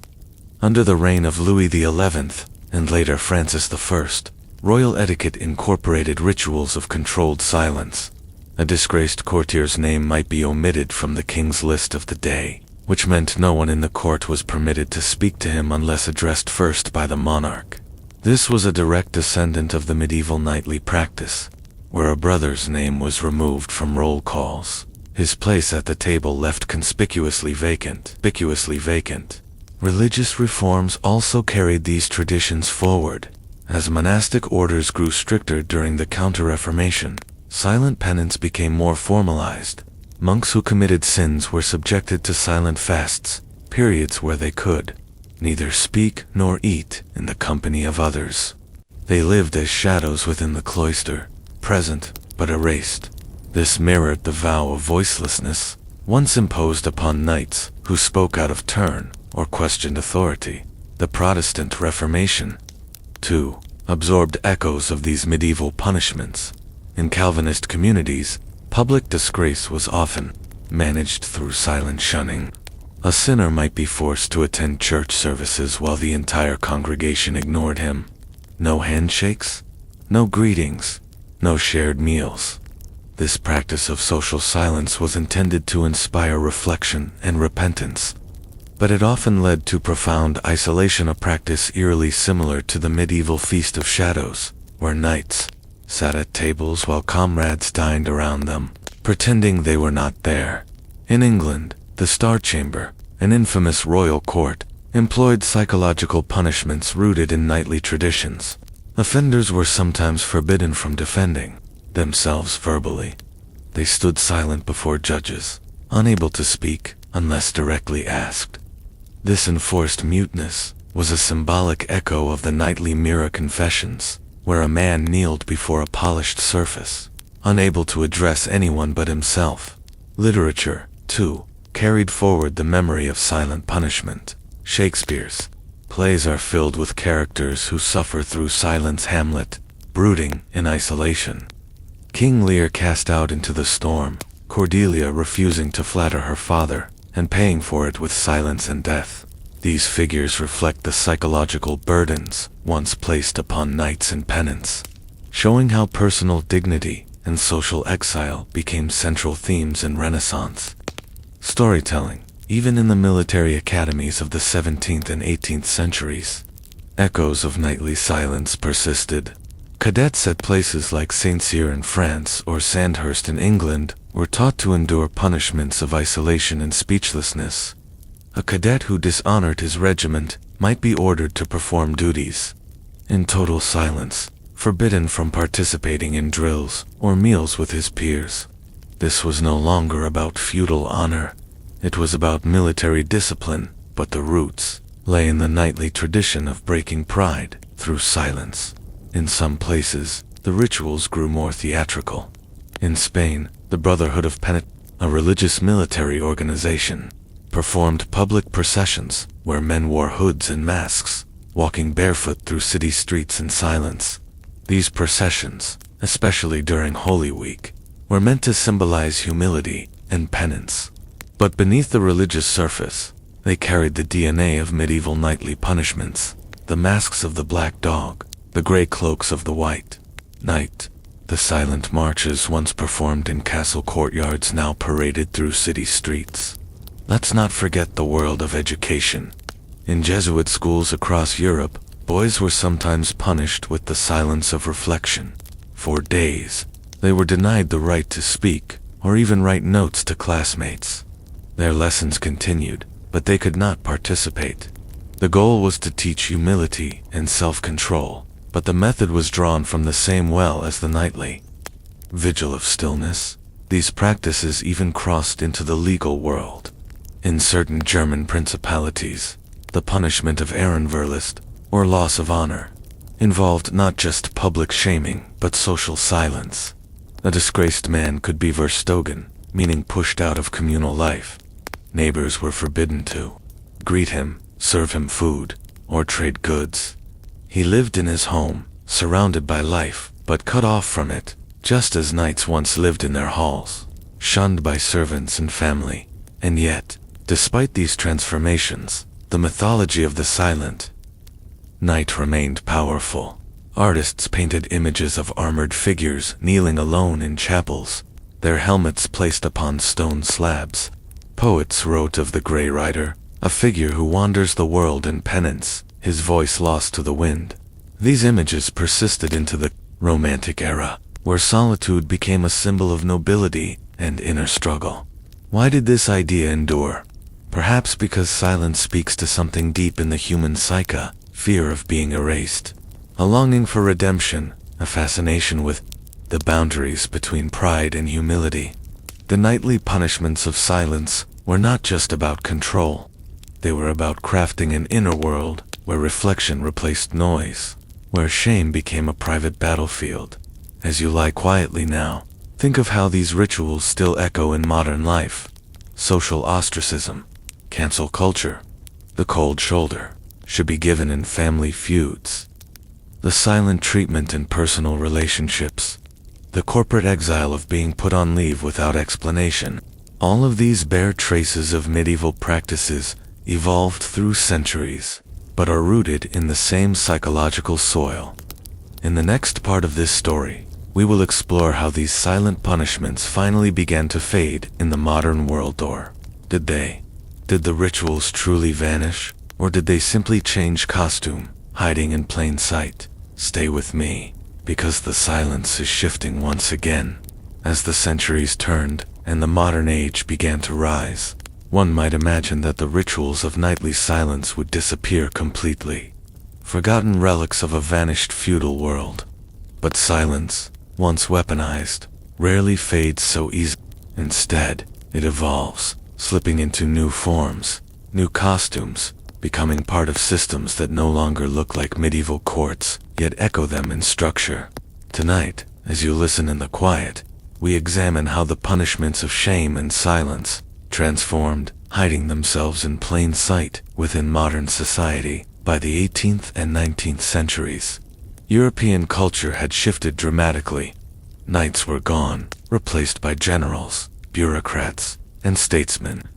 But the need to control behavior without physical violence remained. And so, silent punishment morphed into social exclusion, a force as powerful as exile. In salons and drawing rooms, reputation became a form of currency. A whispered scandal could lead to social death, much like the nightly practice of the silent circle, where a man's name was no longer spoken.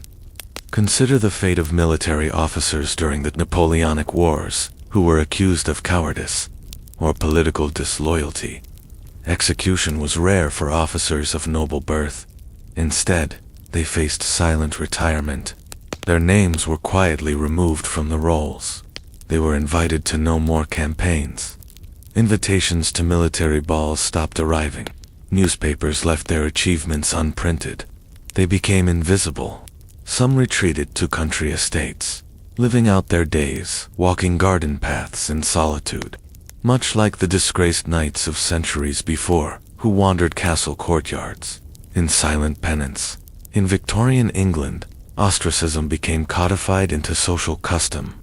A woman accused of adultery, even without proof, might find herself suddenly excluded from society. Doors no longer opened to her. Parties continued without her name on the list.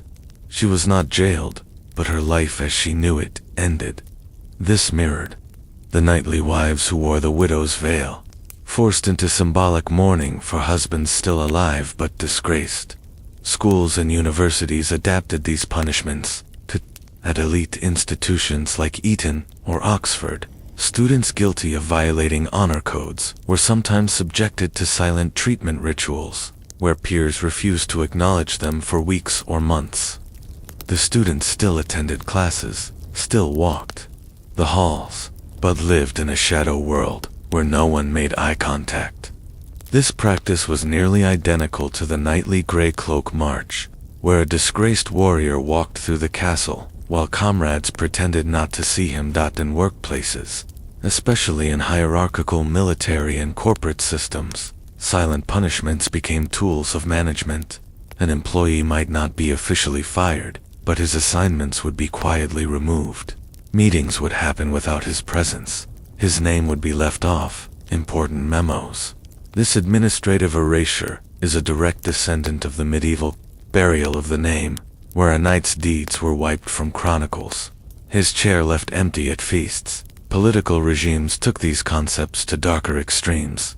In totalitarian states of the 20th century, political purges often began with social silence. A party member fell out of favor, not with arrest at first, but with whispers stopping. His photograph was quietly removed from official portraits. His name vanished from newspapers. Colleagues crossed the street to avoid him. Stalin's USSR was infamous for this practice, where non-persons were created by simply erasing their existence from the public record, a modern echo of nightly erasure. Even religious institutions continued the tradition. In some Catholic orders, penitential silence remained part of monastic life well into the modern era. A monk who committed a grave sin might be forbidden to speak for months. His duties reduced to solitary labor in the garden or cloister. The echoes of the mirror vigil and the cloak of mirrors persisted in these secluded rituals. In personal relationships, the silent treatment became a psychological tool in families and marriages. Arguments that once led to shouting now led to stone-faced silence. No words, no eye contact, days of cold distance.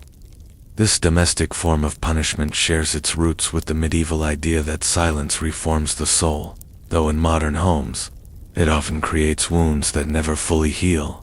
The world of social media has brought these ancient patterns into the digital age.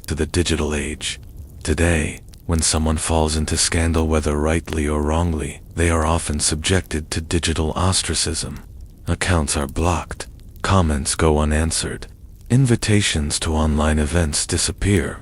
Their presence lingers on screens, but their social existence fades. The term ghosting is modern, but the act is ancient. It is the cyber version of the knight standing in the feast hall, ignored by all, while the meal carries on.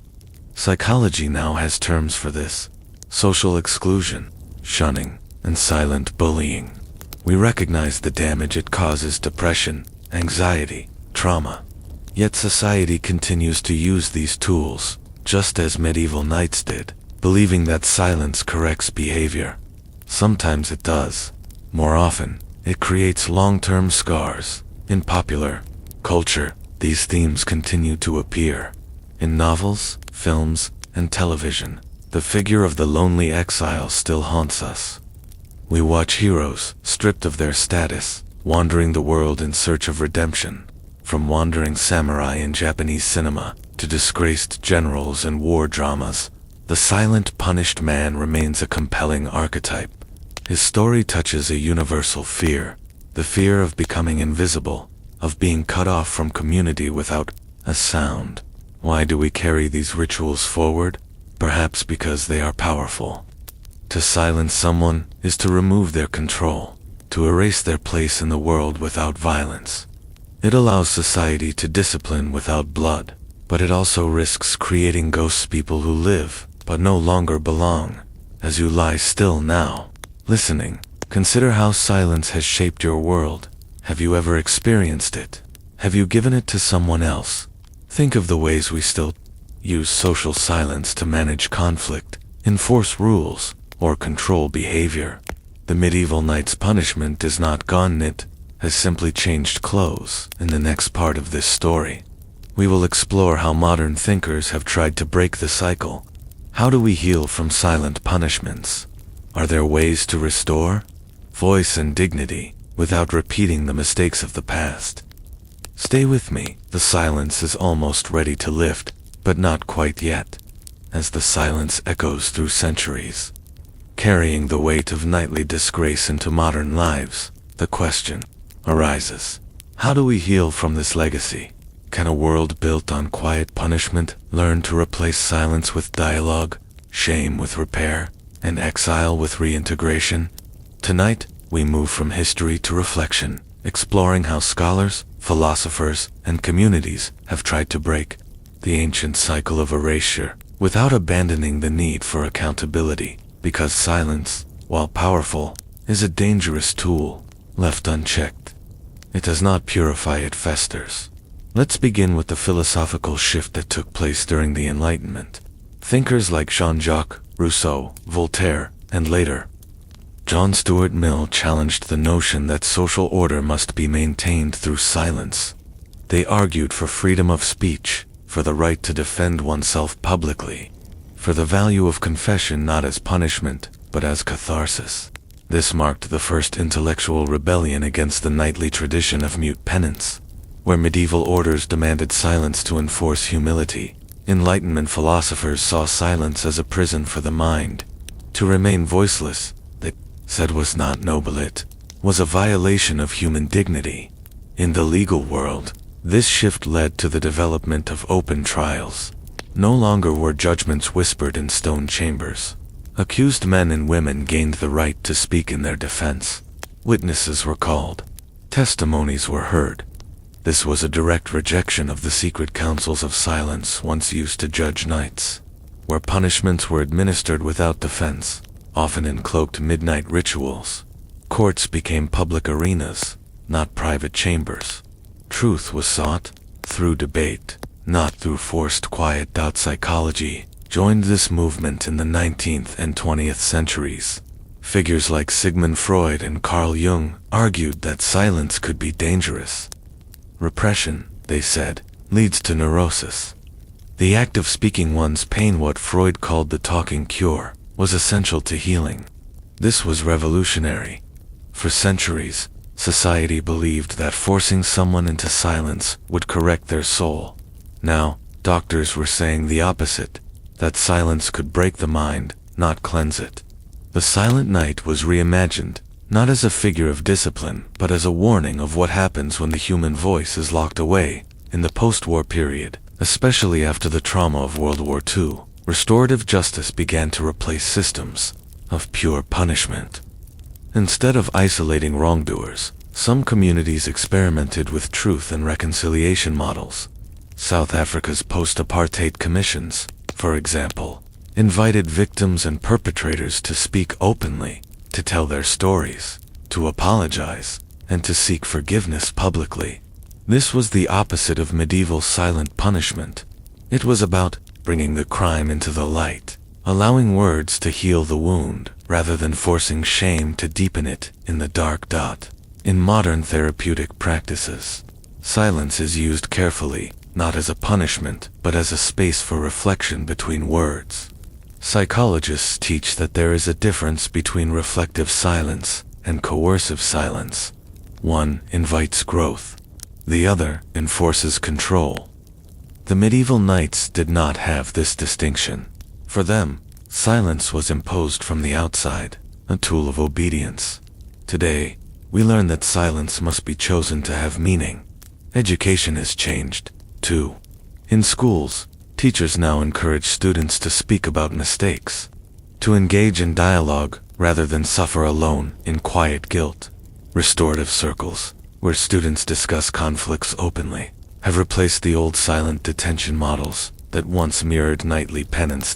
In relationships, therapists teach couples and families to avoid the silent treatment, recognizing it as a form of emotional withdrawal that damages trust. Modern psychology calls this stonewalling, a harmful pattern that prevents resolution.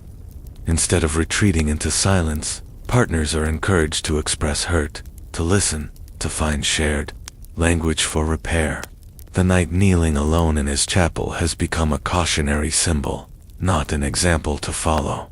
But this transformation is not complete. In many cultures, silence still lingers as a form of social control. Families impose generational silences around trauma. Institutions hush up scandals instead of addressing them. Companies use quiet firing, isolating employees until they quit rather than confronting them directly. The ghosts of nightly punishments remain, disguised in new clothes.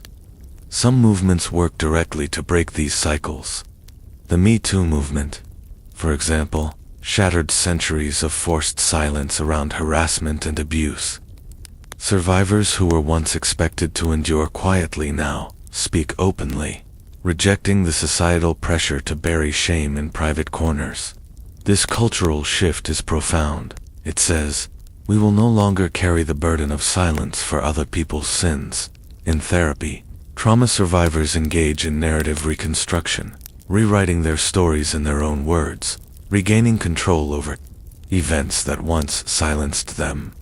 This process mirrors the idea of rewriting the chronicle, giving the erased knight a chance to restore his name, not through feasting silence but through spoken truth.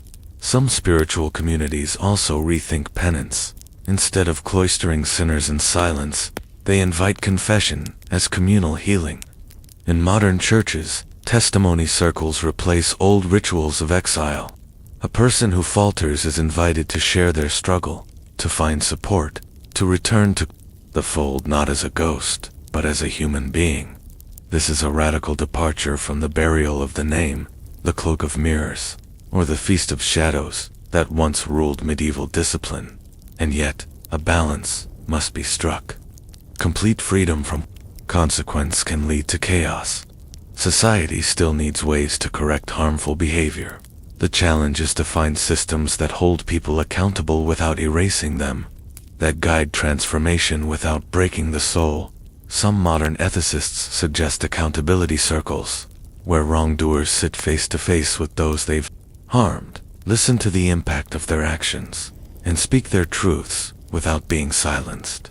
This creates a shared space for repair, a new form of ritual, but one that heals rather than punishes. In literature and film, we now see heroes who return from exile, not through silent penance, but through acts of service, dialogue, and self-reinvention. The lonely knight is no longer the ideal. The modern hero rebuilds relationships, faces their past, and speaks openly about failure. Stories have evolved, reflecting this shift in cultural values. As you lie still tonight, consider how far we have come from the cold stone chambers of medieval castles, and yet, the echoes of those walls remain. We must be vigilant. Silence is still used as a weapon in many places, but now, we have the language to challenge it. We have tools to heal. In the next part of this story, we will explore the symbolism of silence itself. Why does silence captivate us? Why do we fear it, revere it, and use it as punishment and prayer? Is there a way to reclaim silence, not as shame, but as sacred space? Stay with me. We are nearing the final chapters, but the echoes are not yet done as we drift deeper into the heart of this story. A question rises quietly in the background, like mist curling in the corners of an abandoned chapel. Why does silence captivate us? Why does it carry so much power, not just in punishment, but in ritual, in meditation, in reverence? Tonight, we explore the paradox of silence, feared as a tool of exile, yet cherished as a path to transcendence. For in the medieval mind, silence was not always a punishment. Sometimes, it was sacred. Let's begin with the dual nature of silence in knightly life. On one hand, it was used to break me, forcing them into isolation, stripping away their names, commanding them to kneel alone before mirrors or graves. But on the other hand, silence was part of the knight's daily practice of discipline. Before battle, knights often engaged in vigils of silence, fasting, and praying alone in the chapel, reflecting on their mortality. This was not punishment, it was preparation. The knight, in his silent vigil, was believed to commune directly with God, unburdened by worldly distractions. His armor lay beside him, polished and ready, but in those hours of quiet, he confronted his soul. The Vigil of Arms was one of the most important rituals in the ceremony of knighthood. A young squire, on the eve of becoming a knight, spent the entire night in silence, kneeling before the altar. He did not eat, drink, or speak. His sword rested on the sacred cloth of the church. This silence symbolized purification, a final cleansing before the transformation into a defender of faith and honor. The community understood this silence as noble, not shameful. Monasteries, too, embraced silence not as exile, but as spiritual practice. The rule of Saint Benedict, written in the 6th century, and still followed by many monastic orders during the medieval period, prescribed long periods of silence for monks. Speech was to be measured, intentional, and often replaced by prayer. The great silence began at sunset and lasted until morning, a sacred hush that wrapped the cloister in stillness. Monks believed that in silence, the soul listened more clearly to God. So why did the same culture use silence both to elevate and to destroy? The answer lies in the medieval understanding of duality. Silence was a mirror. For the penitent knight, silence reflected shame. For the devout monk, it reflected divine presence. The same hush could be punishment or enlightenment, depending on context, intention, and circumstance. Consider the role of symbolic silence in medieval art. Illuminated manuscripts often portrayed saints and knights with fingers pressed to their lips, not in fear, but in reverence. Cathedrals were built to amplify silence as much as sound. When you stepped into a Gothic nave, the hush was physical, pressing against your skin like cool stone.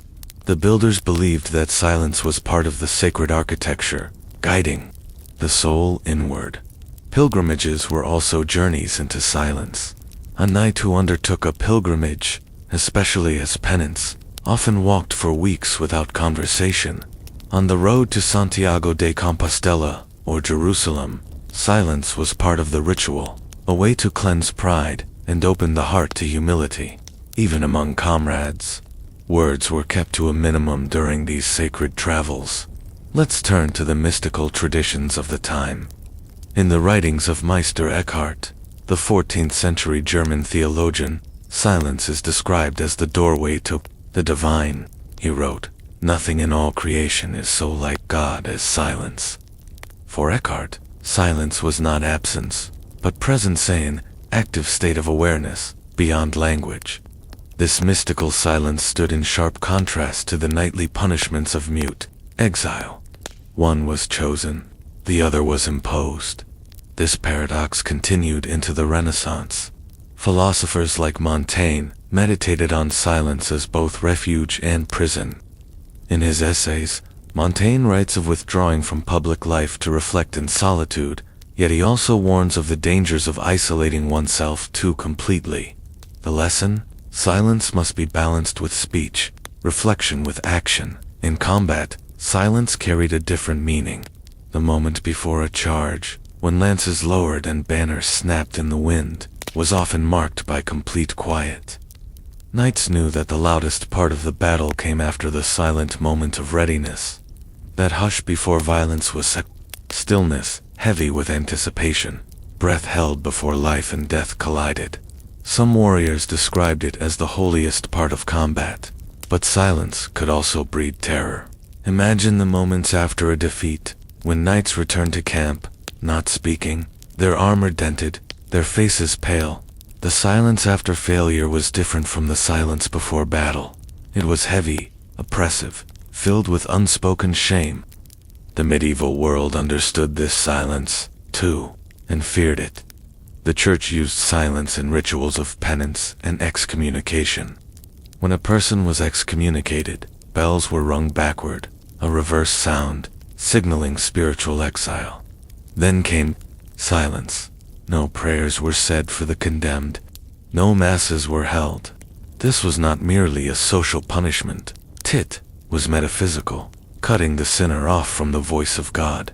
In some ways, it was the ultimate silent punishment, beyond even the knightly codes. But let's not forget that silence could also be a form of resistance. Some knights chose silence as a shield against political intrigue. In royal courts where gossip and flattery ruled, a knight who remained silent was often seen as dangerous, not because he was weak, but because he refused to play the game. His silence became a stance, a form of integrity. This is why, in literature, the silent knight became both a symbol of shame and of virtue. He was either disgraced or above reproach, sometimes both at once. Consider the figure of Parsifal, the legendary Grail Knight, who fails his first quest because he does not ask the right question. He remains silent in the presence of the Fisher King, and that silence is seen as a mistake. Yet in some versions of the tale, his silence is also part of his learning process, a way to grow in wisdom. Silence, in the Grail stories, is both a flaw and a preparation. Even in medieval love poetry, silence plays a role. Troubadours sang of unspoken love, of glances across courtly halls, where words could not be spoken aloud. The language of romance was often wrapped in silences, secret gestures, and subtle signs.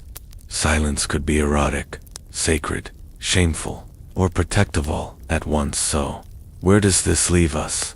Silence is not inherently good or bad. It is a tool, a symbol, a space. In the medieval world, it was used to crush pride and to cultivate humility, to punish and to purify. The danger came when silence was imposed rather than chosen, when it was forced upon knights not for reflection but for erasure. As you lie still now, perhaps in your moment of quiet, consider the role of silence in your life. Do you use it to reflect, to punish, to hide, to heal? The same tool can become a cage or a key, depending on how it is wielded. In the next part of this story, we will approach the final chapters. We'll gather the threads of history, legend, and psychology to ask one last question. What does it mean to break the silence? When is the right moment to speak again after shame, exile, or failure? Stay with me. The silence is almost complete, but not quite yet. The silence has lasted long enough. For 16 chapters, we've walked through chambers of stone, along torchlit corridors, through forgotten rituals and whispered punishments. Now we arrive at the threshold of the final question, the question that haunted knights kneeling alone in cold chapels, that gnawed at exiled warriors wandering the hills, in gray cloaks, that echoes in modern hearts when failure isolates us. When is the right moment to break the silence? How does one return from exile not just physically, but spiritually? How does a disgraced knight, or anyone cast into social shadow, reclaim a voice? In medieval times, there was no easy answer. The rituals of silent punishment rarely included clear paths to restoration. A knight might serve his penance for months or years, yet still find the door to his former life locked, not by keys, but by cold eyes and turned backs. Some rituals allowed for return, the lifting of a vow of silence, the unburying of a name sealed in a box beneath a chapel floor. But even then, the stain often lingered. Knights spoke of the half-life of the shamed, a state where they existed among their peers, but never fully rejoined the brotherhood. Breaking the silence was dangerous. Speak too soon, and you might be accused of arrogance. Wait too long, and you might disappear entirely. Consider the story of Sir Alaric of Montreuil, who, after failing to defend a castle during a siege in 1309, was sentenced to the silence of the Grey Tower for 1 year. He lived in the highest room of his lord's keep, forbidden from speaking to anyone. Food was delivered by silent monks. No visitors came. His armor was stripped from him. His banner was turned upside down in the great hall. When the year ended, Alaric descended the tower steps, unsure of whether he could speak again. His first words, recorded in a fragile manuscript found centuries later, were not an apology, but a question. Am I still a knight? No one answered. His silence had become so complete that breaking it felt like sacrilege. Other knights took more assertive routes.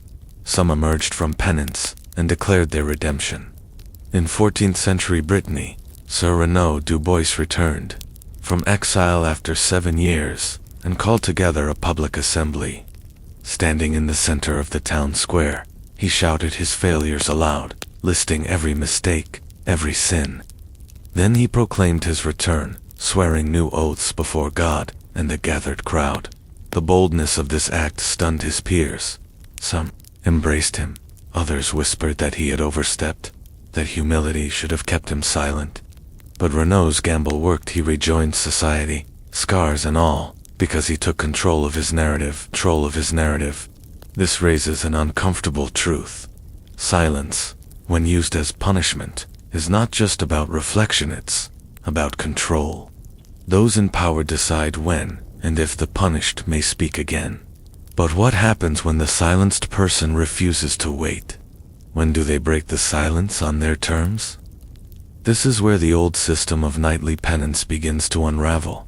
Because breaking the silence is not just an act of speech, it's an act of rebellion. In the 15th century, as the feudal world began to collapse, more knights chose to tell their own stories rather than wait for forgiveness. They wrote memoirs, leaving behind accounts of their disgrace and survival. These manuscripts were often smuggled out of monasteries or copied by sympathetic scribes. Some knights wrote anonymously, fearing backlash, while others signed their names boldly, carving their return into history. These writings were acts of self-redemption, bypassing the traditional gatekeepers of honor.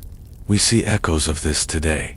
Modern figures who fall into public disgrace often write memoirs, interviews, or confessions, breaking their imposed silence. They reclaim their stories before institutions are ready to welcome them back. Sometimes it works, sometimes it doesn't, but the pattern is ancient. The act of speaking again after shame is not merely personal, it's political. It challenges the structures that enforce silence. It asks, who controls the narrative? In medieval times, the answer was clear. Lords, orders, and brotherhoods held the keys to redemption. But over time, individuals seized that power back. Let's consider the psychological side. For a man who has lived in silence, whether for a vow, a punishment, or internal shame, the moment of speaking again is terrifying. Words feel foreign. The throat tightens. The mind races with questions.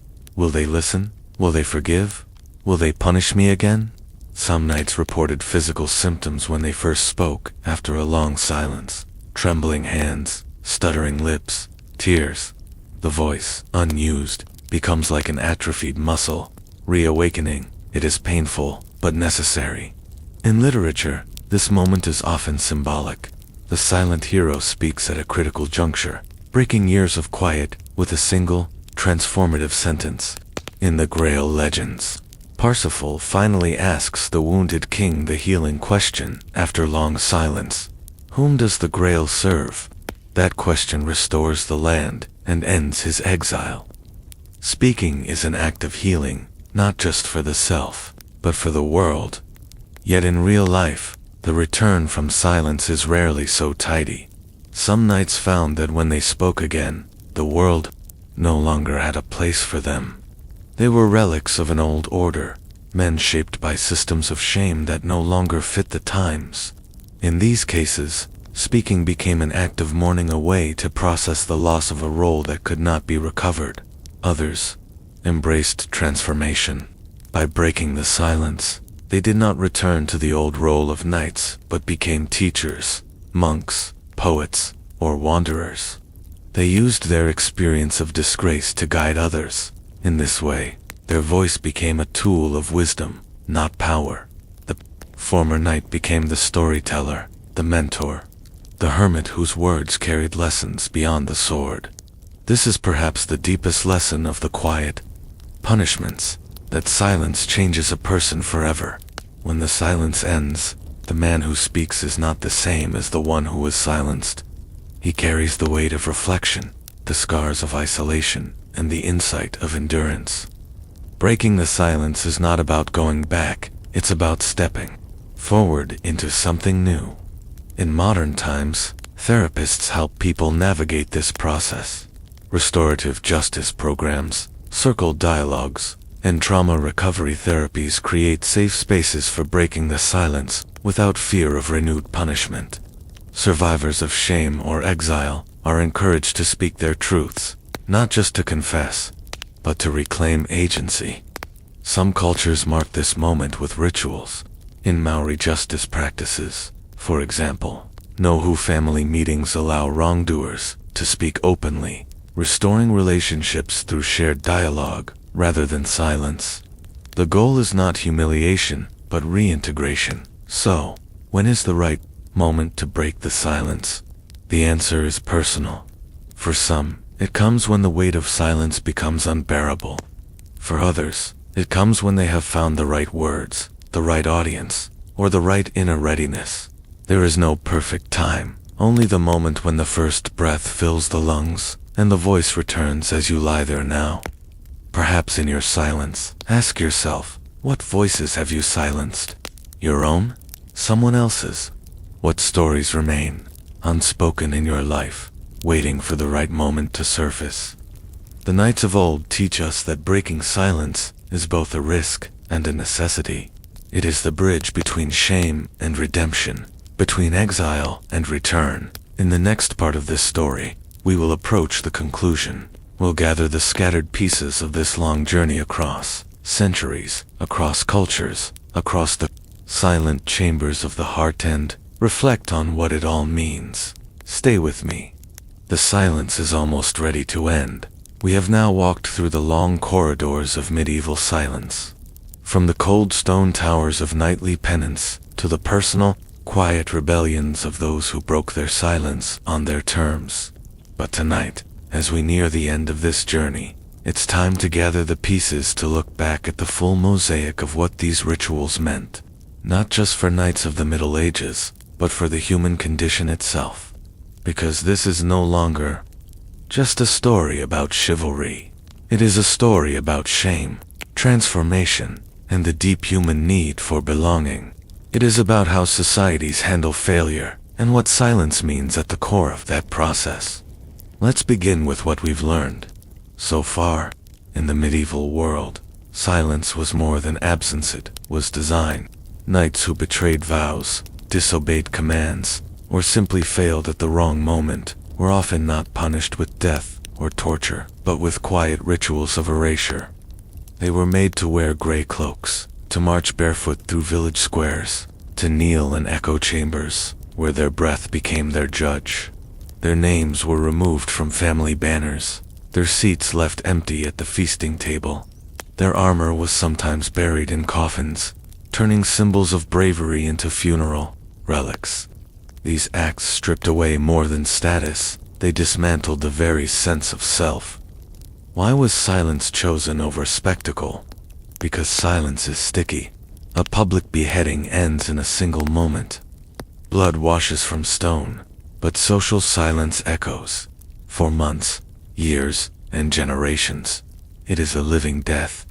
Those who endure it walk among the living, but carry the weight of being unseen.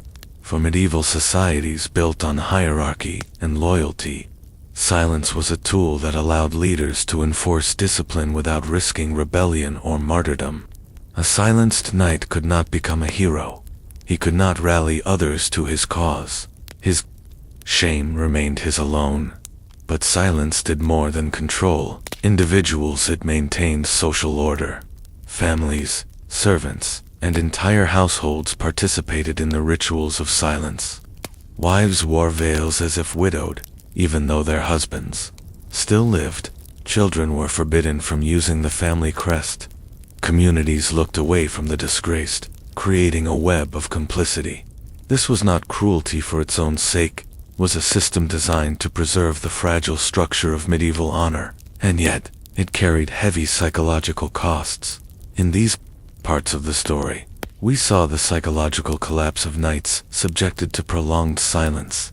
Some developed melancholia, what we might now call clinical depression. Others retreated into religious fanaticism, choosing monasteries over battlefields. Some wandered the countryside, whispering to shadows, caught between life and legend. The Silent Riders, the Knights of the Hollow Helm, the Order of the Buried Names, these figures remind us that silence creates not just social exile, but existential confusion. When a person is erased by silence, they often begin to erase themselves. But there is another layer to this history, a redemptive one. Over time, as societies evolved, silence began to shift from punishment to practice. Mystics and monks embraced silence as a path to spiritual awakening. Knights, before battle, entered silent vigils to prepare their souls. Pilgrims walked long roads in hushed reflection. Silence was no longer just exile, it became sacred. The same ritual that once shamed could also heal, depending on the frame in which it was used. As we moved into the Renaissance and beyond, silence transformed again. It seeped into social codes, becoming the cold shoulder, the unspoken slight, the social snub. Political systems used it to erase enemies. Families used it to manage scandals. Lovers used it to control or punish one another. Silence remained powerful because it was invisible. You can't point to silence the way you can point to chains or swords. Its wounds are internal, private, and often unacknowledged. Yet in the modern world, something changed. We developed new ways to process shame. We began to see silence not just as discipline, but as trauma. Therapists invited speech, restorative justice systems encouraged dialogue, and cultural movements broke taboos that had been held in silence for centuries. Survivors of abuse, victims of injustice, those who once suffered in secret, these people began to tell their stories, turning silence into testimony. The night's echo chamber became the confessional circle. The gray cloak became the memoir. The burial of the name became the reclaiming of identity. But breaking the silence is never simple. It carries risks. To speak after a long silence is to admit vulnerability. It is to say, I have been erased, but I still exist.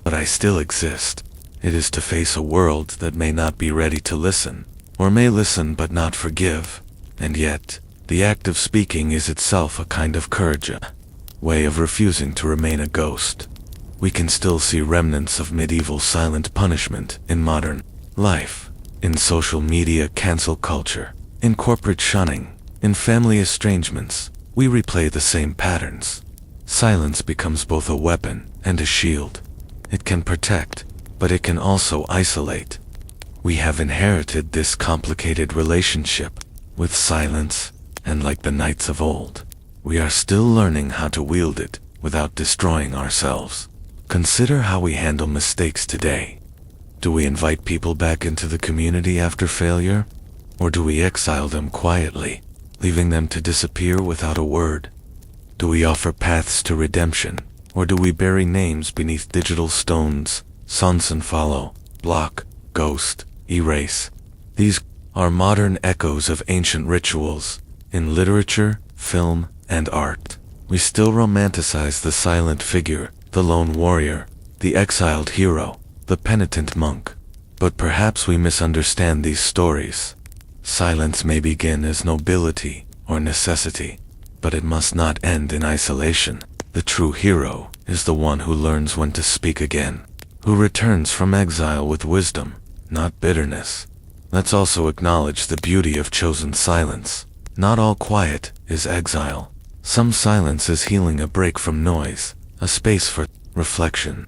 In meditation, in art, in love, silence can be a form of connection rather than separation. The key difference is choice.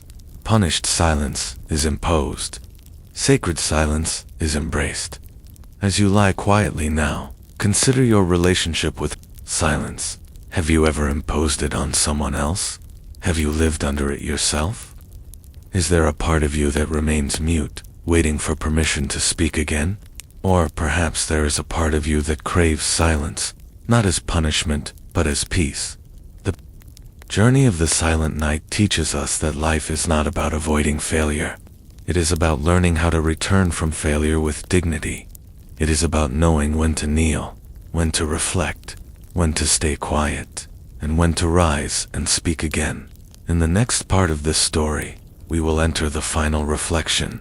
We'll close the circle, stepping back from the chambers of medieval castles to consider what this long history of shame and silence truly reveals about human resilience, transformation, and belonging. Stay with me. The silence has almost run its course. The silence, by now, has wrapped itself around us like a long, winding cloak. We have followed nights into cold chapels, walked with exiles through foggy forests, listened to whispers in echo, chambers carved from stone. But as we near the final edge of this journey, there is one last realm to explore, the space where history meets reflection, where legend dissolves into meaning. Tonight, we step back from the medieval world and ask, what do these quiet punishments reveal about you? Not just about knights, but about the human condition itself. At its core, the story of the Silent Night is not merely about chivalry or medieval justice.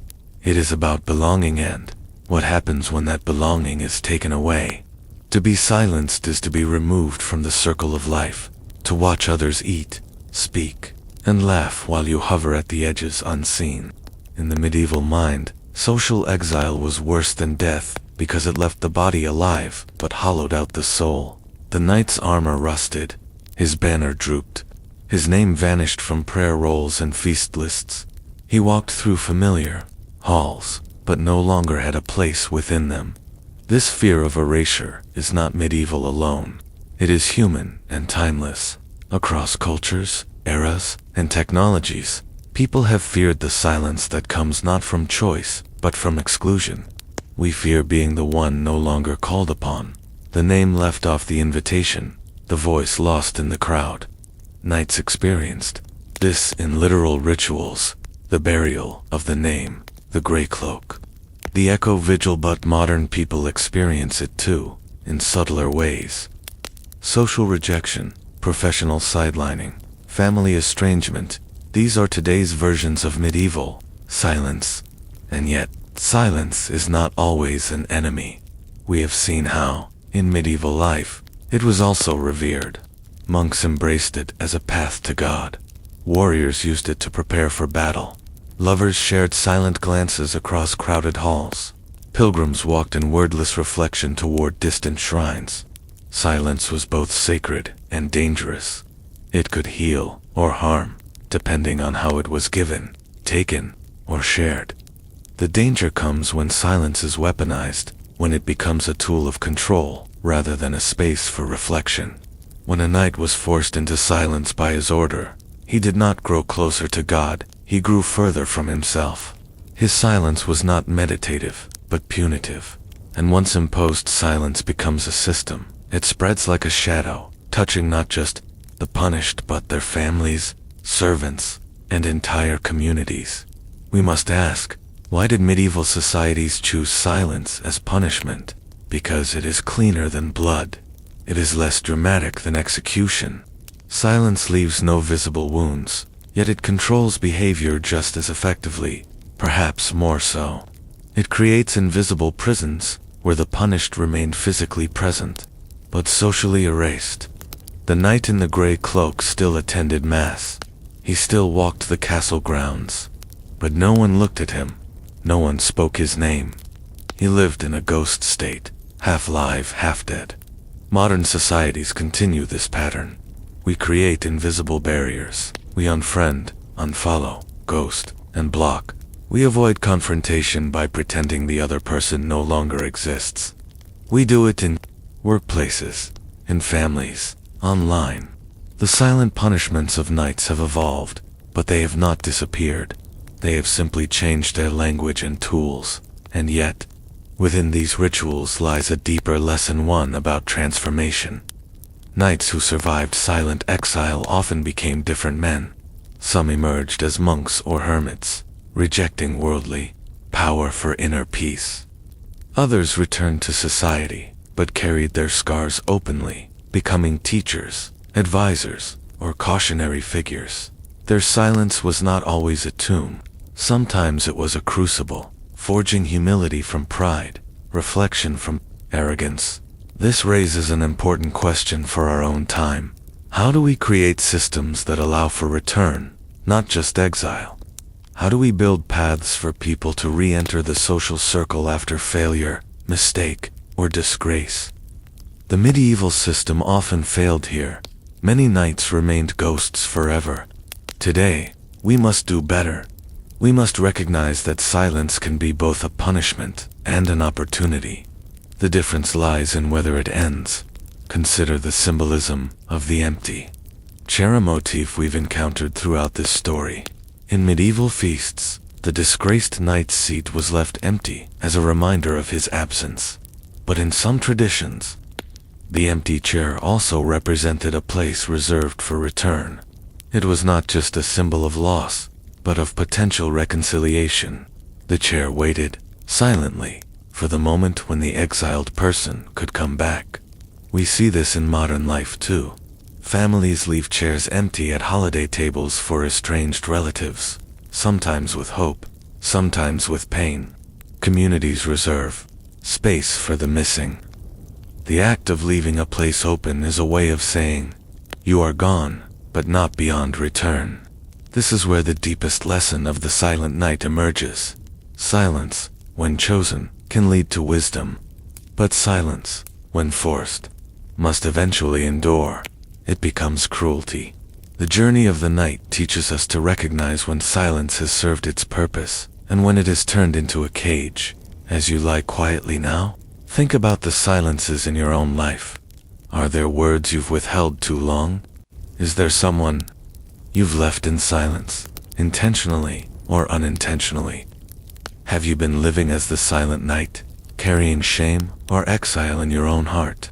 Perhaps the time has come to speak again, not recklessly, but with reflection, humility, and courage. In literature and legend, the silent knight often returns at the moment when the world needs him most. He breaks his silence, not for his own sake but to protect others, to teach, to heal. His voice, when it finally emerges, is soft but unignorable.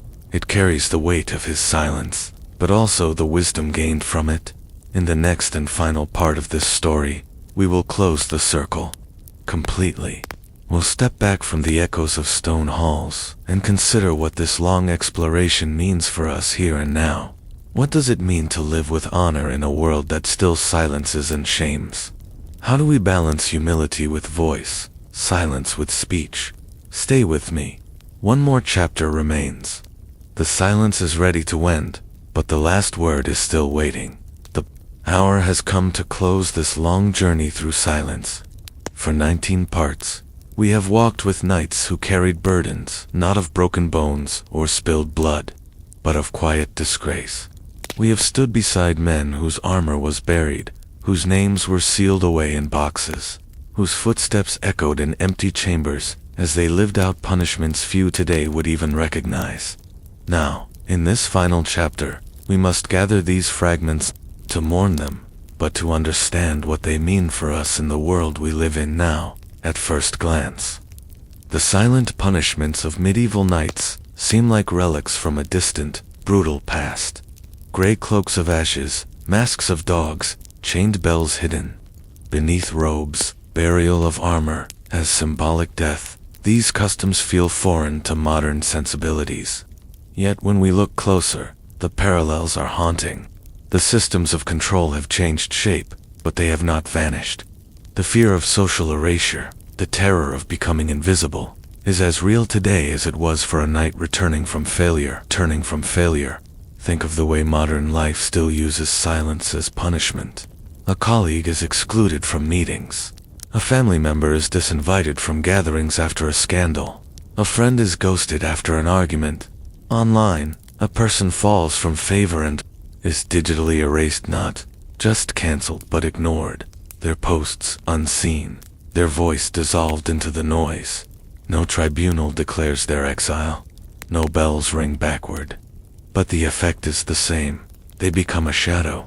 And yet, we must ask, what purpose does silence serve?